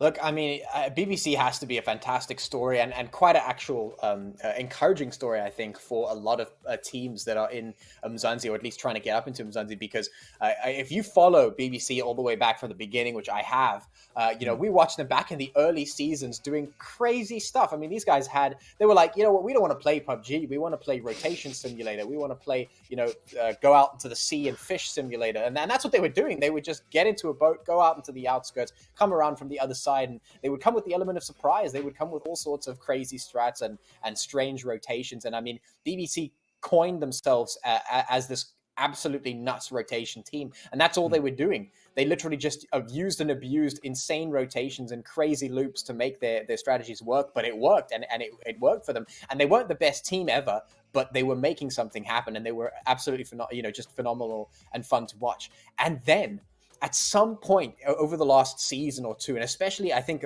we saw this happen last season, they switched into becoming this fantastic team that was able to prove that they can play PUBG normally. They can play the meta strats. They can play the strategic gameplay. And as we move into our MVP, of course, we'll see the performers coming out of this match. But I mean, they were able to show that anyone is able to make that transition into being a solid team that goes back to the fundamentals, that goes back to the basics and secures that and moves forward and builds on that and is able to really perform very, very well. And they have translated that into continuing to extend their growth and continue to extend their ability to play this game. And they have certainly been incredible competitors here in the season. Season 5, of course, Mad Knights grabbing that MVP, 922 points of damage, 4 eliminations for themselves. And of course, that is no surprise coming off the back of that chicken dinner, perfectly predicted there by DK. And I mean, I can't expect much else. I mean, Mad Knight's been performing really, really well. Miramar, a great map to prove that they are certainly capable. But now we have a very interesting situation on our hands, gentlemen. We have another match left, and it's going to be a nice little loop to close things out. What do you think? So we are going to be going back to Erangel, of course, like you mentioned, closing the loop on the beginning of the day. Before we get there, let's just see how these teams are going to be rewarded for their efforts here on this Miramar map. Mad Knights, of course, as per usual, getting a very large bulk of these points, 27 coming out here. BBC behind them on 20. Real Insider coming third on 15 points, and then Trinity Gaming fourth with 11. DK, yo, you know what I'm about to ask you, my friend? Look at this. It's getting worse and worse each map, my friend. Jeez, what the hell is happening? Only 4 points for Slime 4KT. They are... Look at the gap between Slime 4KT and Mad Knights. The difference in performance, not just in placement points, but also in eliminations. And it does seem to me that each map that we keep going forward and forward, the top placing team are taking so many kills away from everybody else. And it feels like that's what's allowing them to rack up these easy elimination points to get to the very top. That's the strategy, right? That is exactly what they're doing. I mean, if we see some heavy hitting performances come through, we are going to be seeing a substantial drop off come in as we look at these match rankings. So there's no real surprise to see that happening, and that's kind of to be expected. But ideally, we'd like to see a little bit more of a balance, because that's going to work out better for these teams. But of course, taking a look at the second page, that is where we're going to be seeing a continuation of that kind of disparity coming through with these points. Yeah, it's really bad. Going into page 2, even more drastic at this point. Only 4 points for Team Nzimbi. Team Lag with 3. 3 for Y Killer Airs, for Aatrox. Team EFX getting 2. Fear getting 1 point. But, whew, Patchy. You cast us cursed them, my friend. I feel like we need to give your address to everybody who supports Solar Esports right now, because, damn, what did you say to them, man? They got nothing done on Miramar on this one. Look, I didn't say anything, and I don't think this was cast a curse here. I mean, this is just big brain 100% prediction Patchy coming in with that clairvoyance. You know, I see the future, streaming into my mind, and I know what is going to happen. Solo Esports, unfortunately, just going out in that first place, not able to find what they were looking for. I mean, it definitely is quite interesting, to say the least. You know, when you see a team that can struggle in a map like Erangel and that can struggle in a map like Miramar, coming in for a chicken dinner in Sanhok, and then just falling short immediately afterwards in that Miramar, as I said, it's a strange situation, because clearly Solo has the potential to capitalize on certain situations, and they know how to handle those situations, but it's evident that those situations aren't arising every time. And, you were talking about the disparity between the teams. As we move into our overall ranking, I mean, the disparity between the matchmaking leaderboards, it's quite large. And I think that is a little bit of a problem, because, Solo's like, okay, well, when we're given the opportunity, when things are a little bit more chaotic, when we have that foot in the door already, we can make something happen. But when there are other teams running around with absolute insanity, just picking up all of the kills, there's nothing we can do. Yeah. I mean, this goes back to what we were talking about a little bit earlier on, not just about the top placing squads grabbing all of the points and yanking it away from you, but also just the nature of what happens here in the semifinals. If we had 2 Sanhoks, maybe Solar Esports would feel better off in the situation, but the way we've constructed these maps do generally favor consistency and strategic planning, and we see that reflected in how these overall rankings look like right now. Blackjack Esports at the very top with 91 points. The distribution here is not super stark. ZTS on at 8th position there. Only, 23 points behind? That's pretty much one map. You can recover that fairly easily. It's still possible, given that they still have more matches to play. Where things get really scary, though, is when you look at the second page here. And we've been speaking about those drop-off DK consistently over and over again. It's not that scary if you're in 10th place. It becomes terrifying if you're in 11th to 16th, because you're very far off the pace. But more importantly than just being far off the pace, it seems to be the case that even getting winner chicken dinners, even getting yourself a ton of eliminations, normally in the group stages, that's enough to solidify your position into the next round of competition. Here in the semifinals, though, there's no guarantees unless you keep delivering that day in, day out. And not all of these squads seem capable of doing that right now. I mean, the challenge is finding those eliminations, right? As we saw, the players and the teams that are able to secure eliminations alongside the placement points, they are sitting up on that front page, right? The top page. That's where they are, and they are just sitting there very, very comfortably. I mean, looking at 16th place, that is half the points away from making it up into second place. So I have to agree with you. It is a little bit troubling, but of course, what's even more troubling is as we move into the last page of these positions. I mean, this is definitely not where we're accustomed to be seeing a team like Desert Flame, right? Yes, we can see we've got that green arrow alongside their name, which means that things are going, there's an upward trend, right? But I mean, I'm a little bit worried. I'd like to see, I'm accustomed to seeing Desert Flame being situated much further up that leaderboard instead of down where they are currently on the top of that of the third page.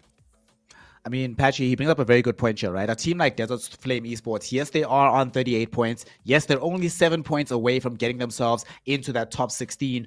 But what we've been seeing throughout the course of the day, not just today, but just in general in the semifinals, has been that if you're not in the top 6, seventh, eighth place has usually been racking up 9 points at the most, usually about 7 at the least. So you're in this very awkward situation where, yes, you're like so close. You're basically almost there, but you can't actually get there unless you post up a very good performance. So before we go into a break, before our last match of the evening with Erangel Part 2, tell me, do you think that these teams that are on page 3 can bridge that gap of the 7, 9, 10 points and get themselves into the second page? Or is the order of the affairs that we see right now generally going to be how we end the evening? Well, I can't speak too much into the rest of the teams, but I definitely think that Desert Flame has the potential.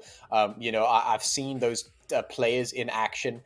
We've seen them in action for a few seasons, and they've definitely had historically good performances. They're definitely a capable squad. I think they're just waiting for that turn on moment, that flick of the switch moment, just to get themselves enough momentum to move into the finals, because I definitely think they are a team that has the caliber to make it there. And I think that definitely there is still a little bit of potential to make that happen. So I think, if anything, they have the capacity to make it happen. They still have one more bite at the cherry to make it happen tonight on Erangel Part 2. So we're going to be giving the team a little bit of a moment to breathe, get themselves ready for the map. And when we return from a short break, we'll be concluding the evening with the fourth and decisive map of the evening here on the PUBG mobile side of the Umzansi Esports League. The 5th season is really heating up. You do not want to miss a single second of it. So join us in a couple of minutes. Back for the action. We'll see you then.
Welcome back, one and all, here to the Umzansi Esports League. The 5th season will now be continuing. Week number 8, day number 1. We have one more matchup left here on PUBG Mobile. It is the second outing here in Erangel. And of course, groups A and C will be trying to make their absolute claim on today's placement points. And of course, trying to get themselves as high into the leaderboard as possible before we go into the finals weekend. This 4th map of the evening is already getting ready. So without any further ado, DK, let's start with you. I need a prediction, fam. How many kills for the MVP and how much damage from him?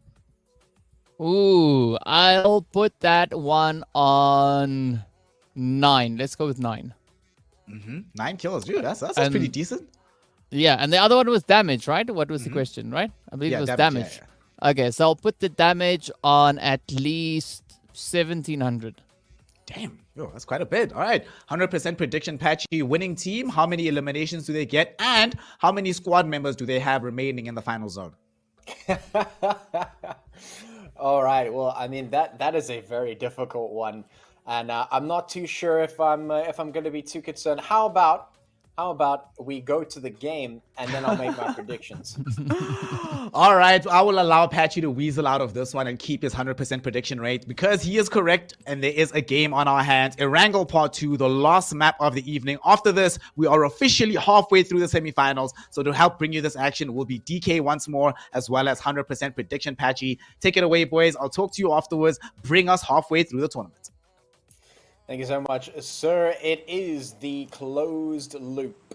We are tying that knot to itself. We are completing the circle. Here it is. It is Erangel to close off the day with our map number 4, our flight path going in there from the Sosnovka military base. And to my absolute dismay, no one is dropping onto that military island. And that makes me cry all day, every day. But wait, is Trinity Gaming heading in to Nova? Is this the team that is the only team to get the Patchy points? You know what? I don't even care. I want Trinity Gaming. If they land on the military island, they are the one that I want to win this game. And you know, as for my predictions, I mean, let's have a look. Who won the first map? A DK. Well, the first one was Team Apex. It was. And do you think Team Apex have the potential to win it again? Oh, I mean, if I base my opinion on the rest of their performances, I would say it's not too likely. I'd say I'd rather be going towards BVC or Mad Knight once again. Well, you know how I like BC. You know, I think they're definitely capable. I was singing their praises just a little bit earlier, and I think they definitely have the potential to make that happen. But as I said, look at Trinity, bro. They're on that military base. You know, they deserve to win, even if they won't. Even if they're not going to win, they deserve that chicken. They deserve it. That's like 1,000 Patchy points just because no one's been showing love to that island. I mean, I'm glad they landed there because I was about to email you a box of tissues just in case. So, you know, a little bit of a consolation prize coming through there as we can see the players from Trinity all the way down in those Nova grades. But we do have a little bit of a congestion point over on towards that western side of the zone there with players from Fear and, of course, Desert Flame in very close proximity to each other, held up in towards a little bit of that Gut Chopsticks region. So we could have a few altercations coming through on that front. But essentially, the rest of the lobby, I mean, everyone's pretty much respecting the space, right? We can see a beautiful separation of teams all across the region. Yeah, I mean, you're absolutely right about that. The teams have decided that this time around they are going to be respecting that space. They're going to move in and keep themselves a decent distance apart. You know, they're going to be distancing themselves quite decently, quite evenly across the map. There's going to be a lot of space. Of course, Trinity, they have the entirety of that southern island to themselves. Now, of course, they will have to rotate, considering we did see that zone move up into the north. But they have plenty of time to rotate, and they've got plenty of space to loot up. So I'm presuming that they're going to be quite well looted, and I think a lot of the teams will be feeling pretty much the same for the time being. They've got the looting space, they've got the time to go in, and I think it's just the teams realizing that, you know, we've played 3 games up until this point, so they're just going, all right, let's just be slow and steady. Let's see what we can achieve. Let's see what we can accomplish, and let's not give Apex the opportunity to move in and get a chicken dinner again. Let's try and contest a little bit more. Let's see what we can do here. There are a lot of teams that desperately need the points, DK, and Desert Flame is one of them. And we were talking about this team, how they have the potential, how we want to see them do better, how we know that they can definitely do better. We're not used to seeing them down so low on the leaderboard, and now they have the potential to move themselves up and get themselves out of here. But it needs to start now. It needs to start here with them getting kills and getting placements. Yeah, I mean, another team that's also in need of some points is going to be the players from Fear, because Fear currently is situated down in that 19th position, or rather 23rd position with 19 points to their name. Also not the most advantageous position to be in. So curious to see how this potential engagement could go between the players here from Desert Flame and Fear. Ideally, we'd like to see both of them, or I'd like to see both of them disengage and instead focus on getting themselves situated in towards that next phase. As we know, the zone, of course, is situated all the way up in towards that northeastern region. So there's a lot of available compounds for a lot of our teams, in fact, actually, to rotate up in towards and get themselves situated and kind of just ride out the storm, right? See where this phase is going to be moving up to next. Try and get themselves in a good position in anticipation of someone else potentially maybe rotating up towards them or going for a very kind of similar rotational pathway. So there's a lot of kind of plays that the teams can make at this point. Yeah, I mean, there's a lot of potential to get back into. There's a lot of potential to make moves, make things happen. You know, a lot of the time I like to think of this game almost as a sort of strategical chessboard. You know, you've got some potential moves that you can make. There's a lot of opportunities to make things happen and maybe even put pressure on your opponents, try and force them into doing certain things. You know, one of the things that I like to say very frequently about this game is that it's not so much just about playing the game in terms of can you win the gunfights, you know, can you play the scenario, but it's also about creating those scenarios. It's about controlling the RNG elements. It's controlling the chaos and really bringing the game into your control and making things happen the way you want them to happen, setting up the strategy, setting up the potential, forcing teams to make mistakes, forcing them into situations that you have the upper hand. You know, that is definitely some of the more extended sort of big brain long-term plays that you can make. And we have seen teams in the past utilize similar mindsets before. I mean, you know, we've seen the likes of the giants of the past, you know, of yesteryears, like the 4KTs and the G3 Tempers, for instance. We've seen the likes of those teams when they were in their prime, in their heydays. We saw them do similar things. They would do exactly that. They would move around, create threats, create pressure, push teams into a corner, and then just slaughter them in that corner, you know, force them to make mistakes, force them into a place where they can't leave, where they can't escape, capitalize on mistakes that were made and really get into the thick of things. And that really is a way that this game can just be absolutely played to the nth degree when it comes to that. So there's definitely a lot of potential for these teams, definitely a lot of potential for these players. Stuff can happen, and the teams that are lacking the points, the teams that desperately need those points, they have opportunities, they have things that can happen, and they have ways and means to get back into the game and get those points, find what they're looking for. And of course, Desert Flame, as we mentioned, being one of those teams, certainly has the time to make that happen. We still have all 15 teams left on the board, DK. 60 players left in this lobby. No one has dropped. No one has made a misstep just yet. But that certainly has to change soon. Yeah. Yeah, I mean, I'm expecting that to happen relatively soon, as we can already see the players there from Rilla starting to move up a little bit more in towards the zone and actually coming relatively close to the players there from Lag.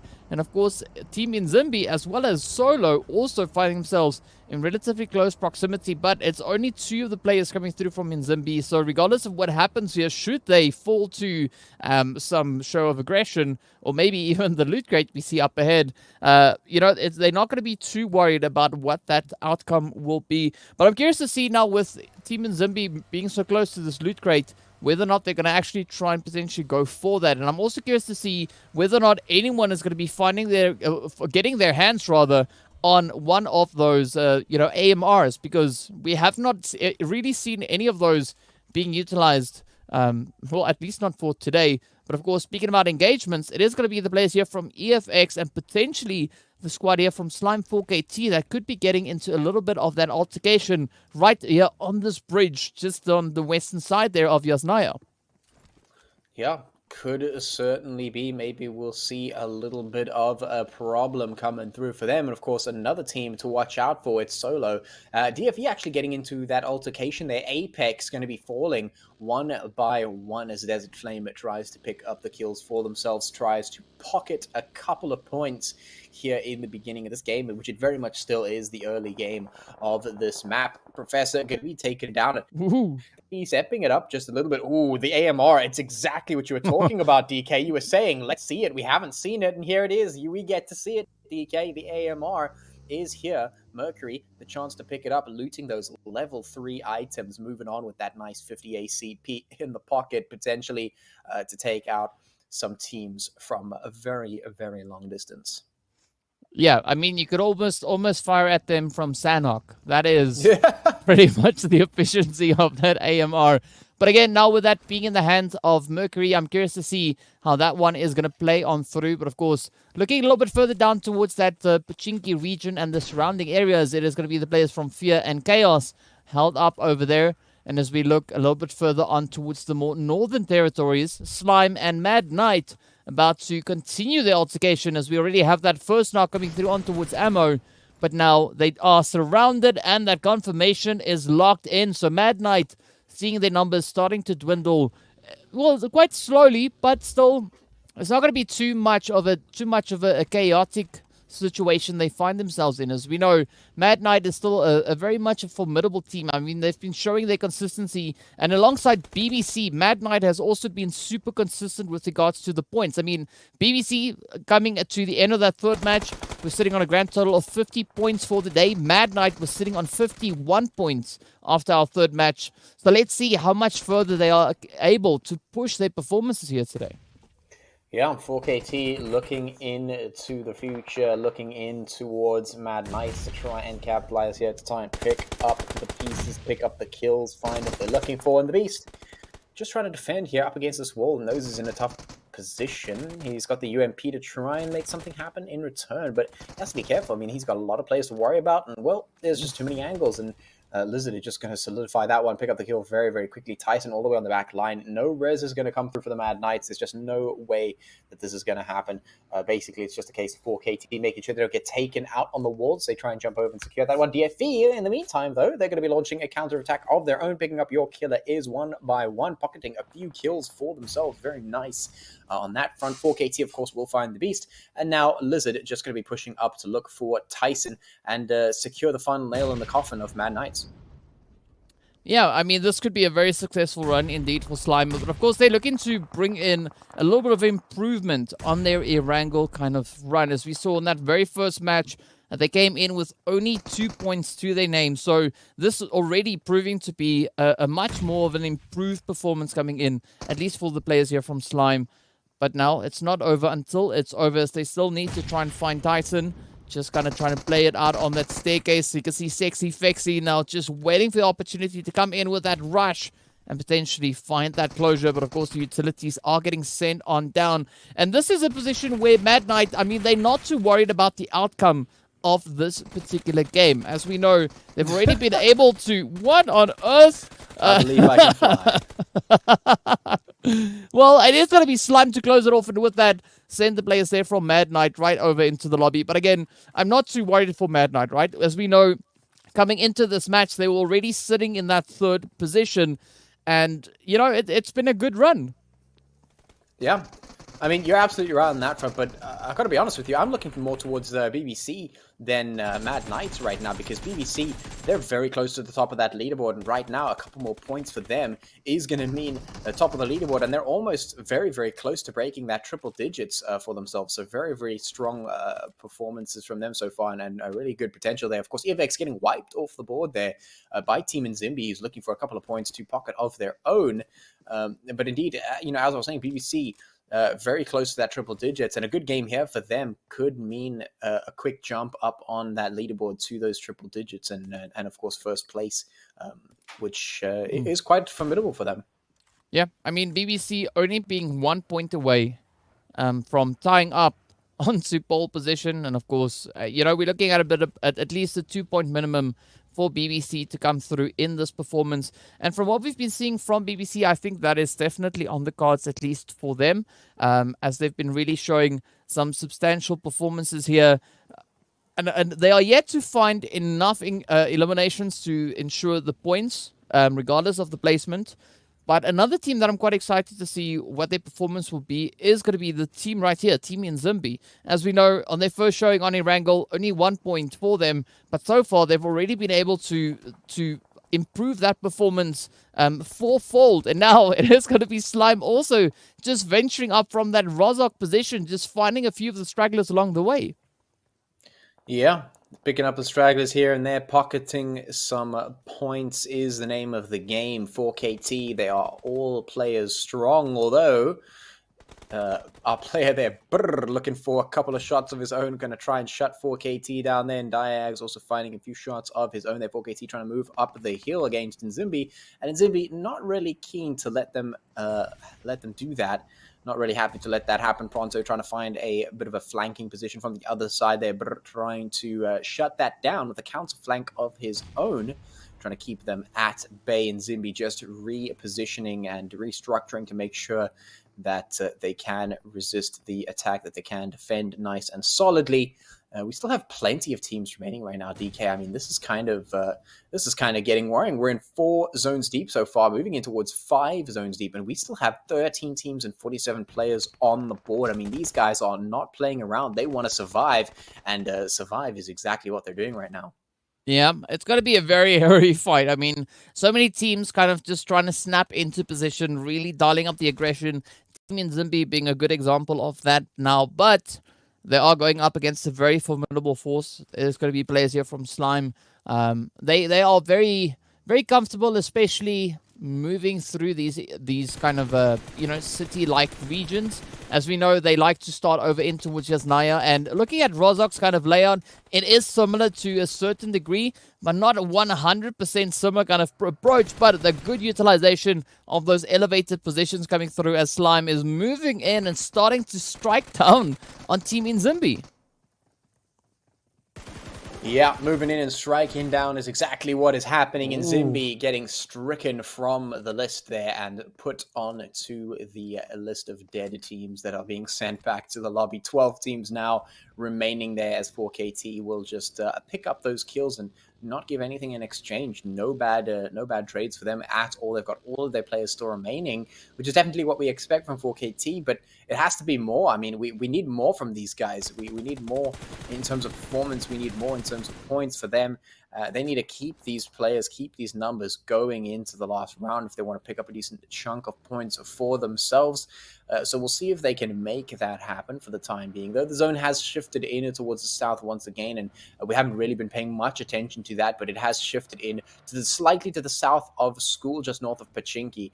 Most of the teams actually crammed into the southern half of the playable area, which is just above Pachinki. A lot of teams in that particular direction is going to mean that there are a lot of difficulties ahead for these teams that are trying to secure themselves a spot in towards safety. They're definitely going to have to make a scramble. But I mean, something that we're definitely seeing coming through here from Slime is they're looking to improve their overall average for the day, right? They've been having a really tough time, especially looking at their performance coming through on the very first Erangel, as well as over on towards Miramar. Over in Sanhok, they had a successful run, but from what we are seeing right now, it does seem like Slime is definitely trying to replicate their results that they had over on towards Sanhok.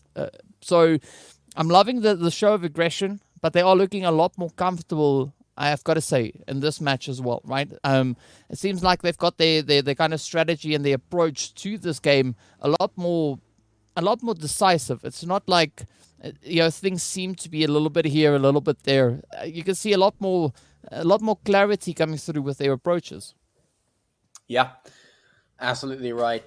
Definitely looking a lot more directed in terms of their approach here coming into the game. We'll see if it works out for them. We'll see how it carries them forward through the next few zones of the game. At the least, we still have 40 players on the board right now, 12 teams left alive, and kicking, trying to find something in the way of points for themselves. Pronto going to get downed by Sunny.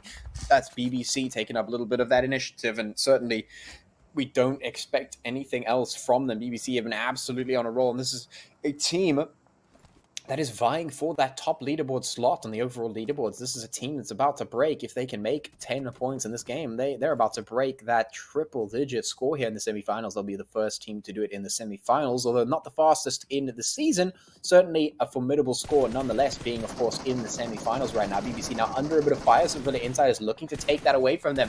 They don't want these guys to succeed. They don't want these guys to move forward and get those points for those triple digits. They want to shut them down before that happens, and certainly doing their absolute best to make it happen. But it's none other than DFE rolling in to throw a bit of a spanner in the works for the likes of Rilla Insiders. Now DFE trying to look for a few kills of their own, trying to look for that tempo. They've certainly found it, rolling right up into the compound and putting on that pressure for KT with a little bit of breathing room. Is going to try and get that res back in. The rotations have to come through super quickly though. That sudden shift of the zone means that the teams that are outside right now have to make a very quick and frantic dash to get back into safety.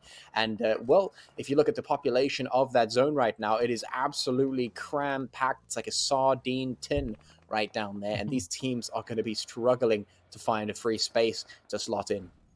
I mean, and that's in no other place than Pachinki that we see this actually coming through for everyone. And look at the backing. I mean, almost every single building up in Pachinki is occupied by a player. I mean, let alone a team. It is a beautiful spread coming in across the board. And this is what is going to turn this final zone into absolute chaos, as we don't see the city finishes coming through all too often. And I mean, this is taking it not only one step above, but this is, you know, kind of a little bit over the top, as we see 12 teams, well, 11 teams just crammed up into this Pachinki region. Yeah, DFE now pushing up on the rest of Rilla Insiders. Slay, absolutely no chance that they were going to be able to stay alive under that incredible onslaught from DFE. Fleco going to, of course, pick that up. In the meantime, Trick's going to find Grim, and the shots on towards Aatrox is going to be absolutely deadly. BBC getting taken down as well, losing player after player here, not finding it easy to subsist in this particular moment. Apex getting taken down for KT, getting a lot of eliminations sent their way. DFE now turning their attention in that particular direction. For KT, of course, being eliminated. Sunny getting taken down there. BBC suffering some heavy casualties on that side, hoping to try and find something back. UG Boy going to get taken down there. Solo Esports under fire as well. Everyone is feeling the pressure now, and this is exactly what we expected. We're talking about sardines. We're talking about CQB. We're talking about building fights. We're talking about tons and tons of eliminations in a small span of time, and now we're talking about 9 teams remaining and 30 players left on the board as Trip gets burnt alive. Oh, this is going to be an absolutely chaotic performance. That zone just moving back over onto the eastern side, onto the very edge of those Pachinki fields. And this is going to be quite a tough one. But Rilla Insider, they could still be able to make some substantial gains, especially from looking at where they are situated. But the same can, of course, be said for the players coming through there for Chaos Kings, right? They do have a very kind of centralized position. But looking at the sheer number of teams in the vicinity, it is going to be, it's going to be such a crazy zone to try and defend. We already see Tra coming through with those hits right down on towards Neil. But Fear now trying to make a play, as we can see them quite some distance away from zone, having a lot of ground to cover. And they're going to be quite careful as to how they take this approach, because rushing in blindly, especially in such a packed position like this in Pachinki, I mean, it's going to be devastating for any team.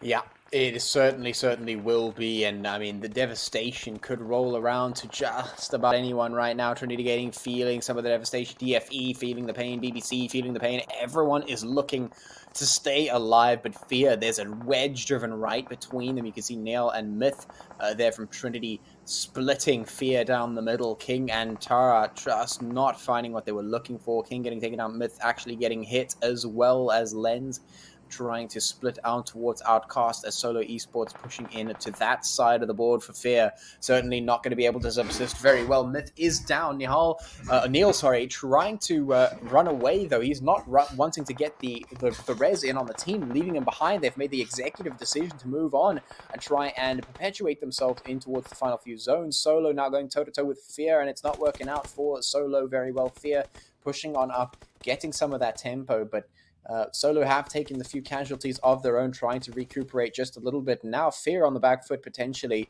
if they don't get these reses in time, because it looks like Solo might just get it in earlier. Then there it is. The res comes through, but Playboy will be able to get the healing first. Does he come straight up the stairs, though, is the question. Shotgun does come out, and it's a nice double barrel. There's a nade. Smoke coming through. That's going to block the initial push, but Yuji Boy knows the exact positioning of Neil, and there comes the shots. BBC not going to find what they're looking for, but Yuji Boy runs out of bullets, has to switch to the second with the blue zone, going to take him down as well. BBC get eliminated, but Yuji Boy also finding himself getting downed, and that means that Solo find themselves in a very difficult spot. I'm not sure if they can actually come through the res. They don't have the tempo to make it happen. They don't have the space. Diags there right up close and personal is going to stop them from really being able to push out there from Trinity and Fear, who are very much close in proximity. Smokes have been popped, and so, of course, Solo is just forced to stay down there on that first level. With the blue zone in coming super, super close, things are not looking easy for any of these teams. Neil is just biding his time, hoping that he can stay alive long enough to make something work here. Solo Esports and Fear also going toe-to-toe. Who's going to come out on top of this one, though? The shot's coming through. Playboy does get taken down. Diags, though, is finding something on the other side of the board. Will pick up a few kills of his own, but losing a lot of HP. Alternix has to come through and get a bit of a flank going to see if he can try and make sure his team stays alive. Lens coming through with that shotgun, but it's not going to be enough. He just can't find the damage, and that's the elimination coming through for Fear. Team Trinity Gaming with only one player left here, or two players, should I say. Neil up in the blue zone now, losing a lot of that HP. Zinc is the only one going to be left alive to try and keep them alive. Solo Esports trying to keep ahead of that zone, and we have 6 teams still remaining. It's 13 players left, and it is going to be tough. Well, Neil now quickly abandoning the hill as he needs to rush on forward. Zinc on the opposite end of that zone. I mean, talk about a safe position to move into as he now loses that teammate. But of course, Lag Cacao gets ready with the pan, tries to throw it in, misses the gap in that window, but Lag so phenomenally set up moving into the zone as they still have all 4 players up. A very controlling position, but it is going to be Slick now rushing on forward, not going to be able to survive the hits from Swag. And with that, YKI also then get eliminated. Down to the final 5 teams we go, and this could be a potential victory coming through for Lag if they utilize the current spread they have. But look at that. Zing sends out a molly over on towards Fantasy. And now they're starting to second guess his position. Zeke actually finding Cacao with a nade getting sent out as well. Oh, it is absolutely flying right now. Berserk is going to come through for the res, but Lag do find themselves entrenched in the trench. Fantasy on the other side, they're trying to repel the attack. They're Chaos and Solo, as well as Zeke there from the insiders, are the potential candidates, the potential threats. We also have Zinc snaking around here in the grass from Trinity. 5 teams remaining. Lag have got the most dug-in position on the board right now, but is it going to be enough to defend? Chaos looking for a bit of an angle in towards that trench, but Swag is going to get taken down, and that could be a bit of an issue because you definitely don't want to be losing any of your assets here in this final few zones. We've got 4 teams, 7 players left. Lag looking super strong. 4 players, high HPs, entrenched position. Surely this should be a secured win for them. Yeah, but it's not clear just yet. That blue zone is going to start closing up as well, and that is going to be forcing the players here from Solo as well as Chaos Kings now to make a decisive move. And with that, Trinity gets traded down as Zinc gets devoured by the blue. We got the Solos down to their final hopeful. Unfortunately, they will not be surviving. And all now comes to Minato, the hopeful for Chaos Kings, to try and survive the onslaught, but it's going to be Cacao now rushing on forward, not going to be waiting around, and with that, Fantasy finds the final hit to close it off and lock in that winner chicken for Lag, coming in with a glorious 7 eliminations and 22 points to the name. Yeah, 7 elims, 22 points, 1,400 points of damage for Team Lag. Certainly not a team that we were expecting to come out on the top of this one, but a team that found some points for themselves nonetheless. And indeed, some nice performances coming out across the board for them. I mean, what else can we say other than this closed loop doesn't really feel like much of a loop? You know, I mean, we saw different teams, different players coming through each time, and it really has just been a crazy day. It really has been a crazy day, Patchy, and that is just the nature of the Umzansi Esports League. Once we are in the semi-final stage, there are simply no opportunities for any of these teams to rest on their laurels and imagine that past successes would guarantee them further victories, because it has been the case, as you just said, Patchy, where every single map, every single occasion has had a different team on top, a different team performing very well, a different team eliminated first, but that just means that up until the very last moment, the competition level here in the Umzansi Esports League is going to be at the absolute zenith. Like esports here, DK, they needed this win. There's a lot of other teams that wanted this win, but they needed it. Where they were beforehand in terms of the overall placement points wasn't necessarily looking all that solid. Now, though, with this addition, this injection of 22 points, given how close it's been between some of the lower ranks and some of the higher ones, this is going to make a huge difference to themselves. And as we look now towards the MVP vote, talk to us about what of a difference this is going to make for Lag Esports' prospects going into the final weekend here in the Umzansi Esports League. It definitely ups their team morale, because they had a successful run coming through on Sanhok with those 19 points that they were able to secure there. But this time they just pushed it a little bit further, locking in those 22 points.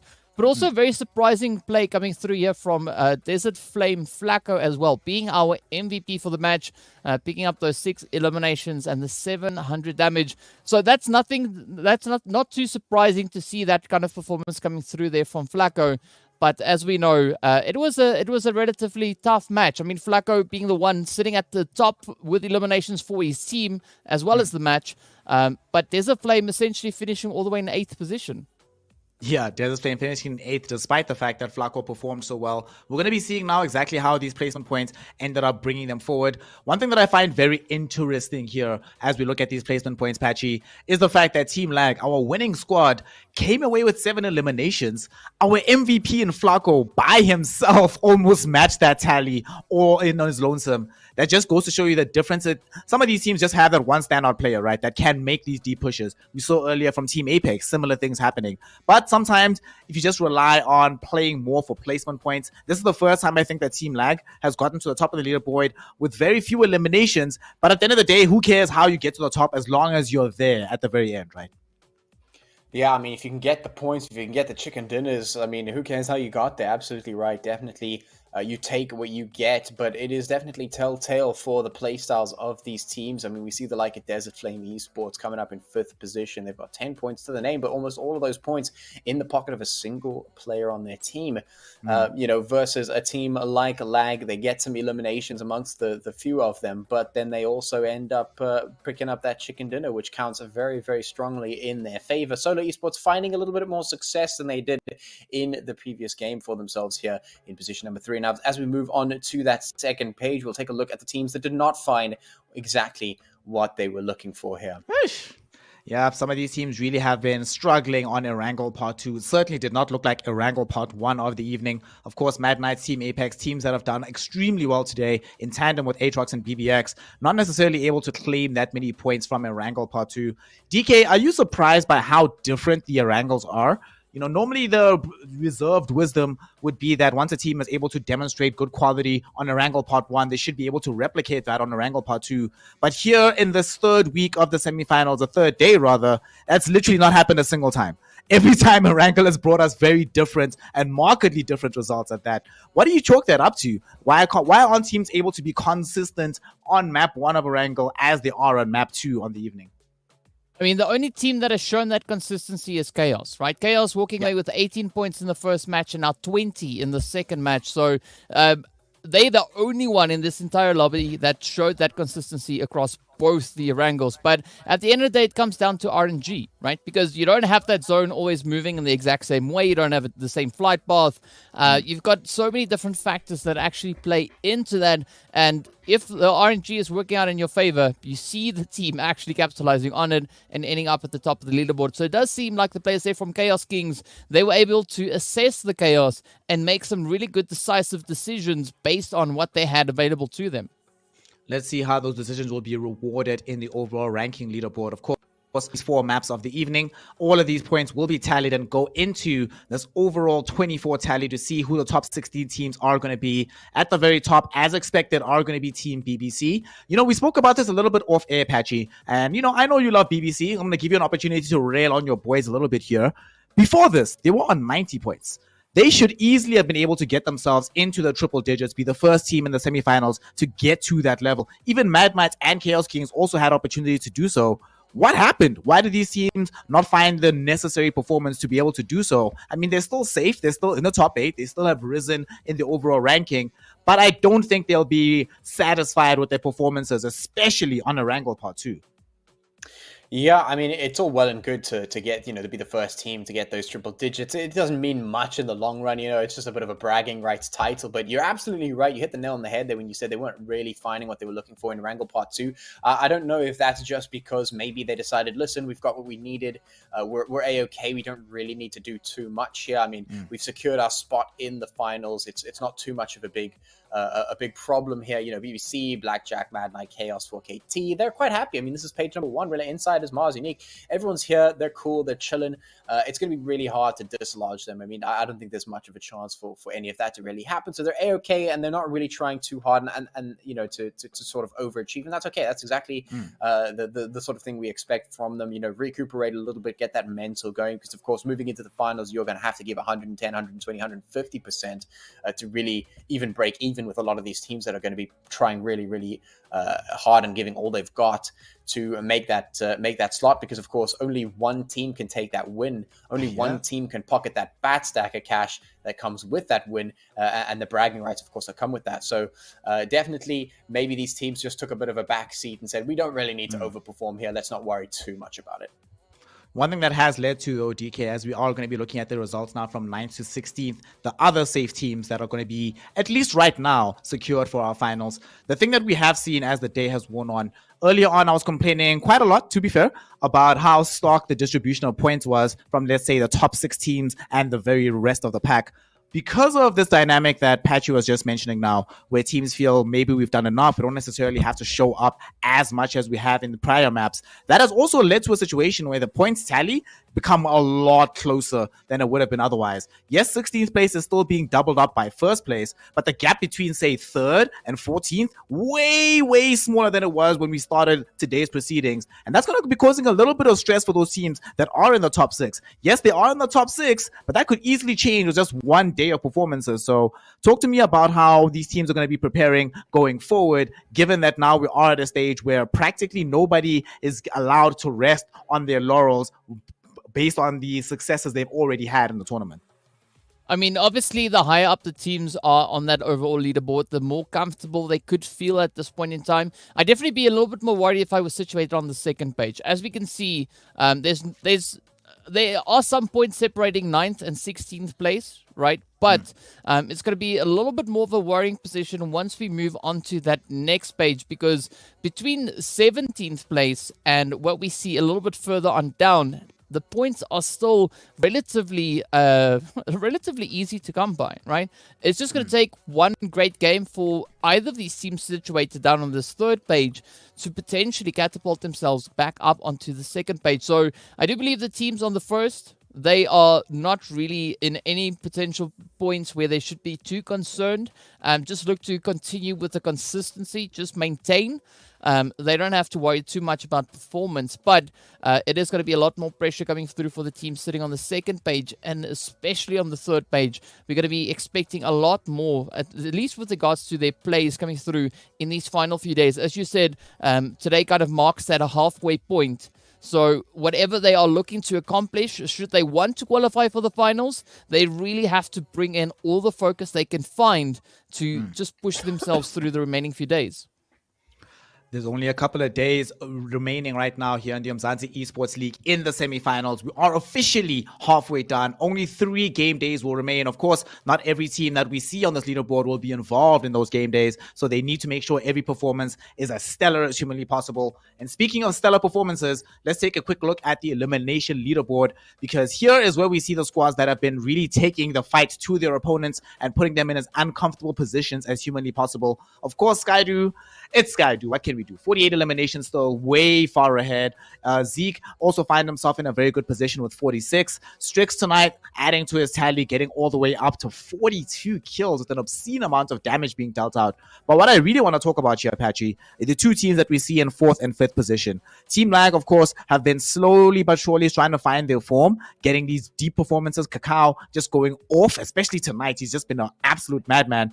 But number 5, please talk to me about this Mad Knight team, because tonight we see Amawin, of course, now number 5 in total eliminations, but we've also seen them claiming an absurd amount of eliminations in general and an MVP vote overall.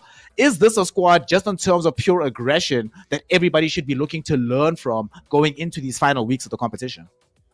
Yeah, look, I mean, these teams have been absolutely fantastic. I mean, we saw a lot of Chaos Knights, Chaos Kings and Mad Knights in the group stages. And when I saw them start to take control of the matches, I said, these are two teams that we should definitely be looking at, definitely be taking a closer look at in terms of what they have to offer, and not disappointed moving into the semis. And as you mentioned, we are officially halfway. And so far, they have not really dropped the ball. They have been quite good in terms of their performances.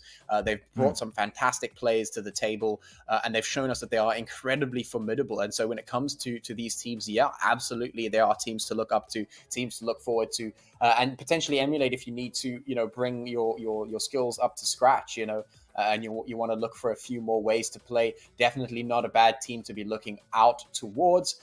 They have certainly proven themselves very, very capable here in Season 5. Yep, Season 5, there certainly has been them showing why they are belonging, not just simply in the competition, but certainly being considered as favorites by many, many people. Before we close us out tonight, though, DK, as a man with the most international experience in PUBG Mobile, the squads that are right now in the bottom 8, who aren't going to be currently qualifying for the finals weekend, if you're the coach for any of these teams right now, right, give us 2 things that they need to absolutely focus on before they get into their final matchups for the rest of the semifinals, if they have any hope of getting into the finals weekend. I mean, one thing I would definitely say is the teams need to be reminded of how far they've come, right?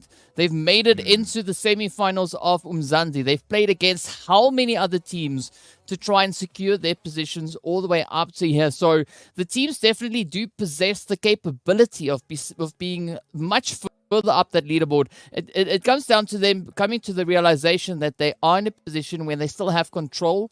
They can still implement whatever changes needs to be brought on forward. So they got to go find it within themselves to get back to that flavor, that kind of force that they were bringing out onto the battlefield, and just shine through that. I mean, Your Killer is one of those teams that we've seen performing much, much better than we've been seeing so far in the semis. Sincerity Esports, I'm also super surprised to see them sitting where they are. I mean, Sidemen, Team Nzimbi, yes, I haven't seen much of them, but still, the teams have been showing some great potential, and I'd love to see them really coming into their own and just playing to the fullest that they can manage. Because if they were teams not capable of performing to that extent, they would not be here. So yeah. I want to see them just kind of live up to that.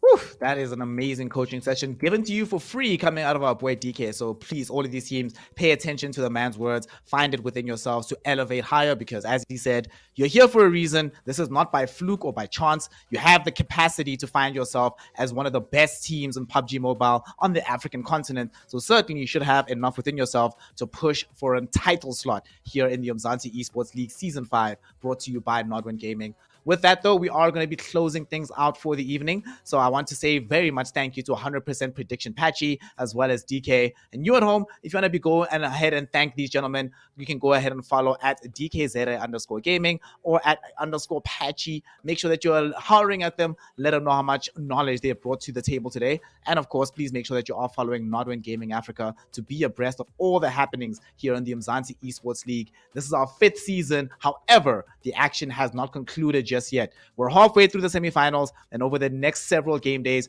we'll be continuing this action. Of course, tomorrow is when we resume for the 2nd day of this 8th week. So please make sure that you are here to join us as soon as the action does kick off, 8 p.m. CEST as per normal. With that, we are going to be saying goodbye for now. Until tomorrow night, myself, Snare, with DK and Patchy are signing out. Thank you for your attention. Thank you for your hype. But certainly, thank you to the teams for their performances. We'll be seeing more tomorrow. Until then, goodbye. We love you, and good night.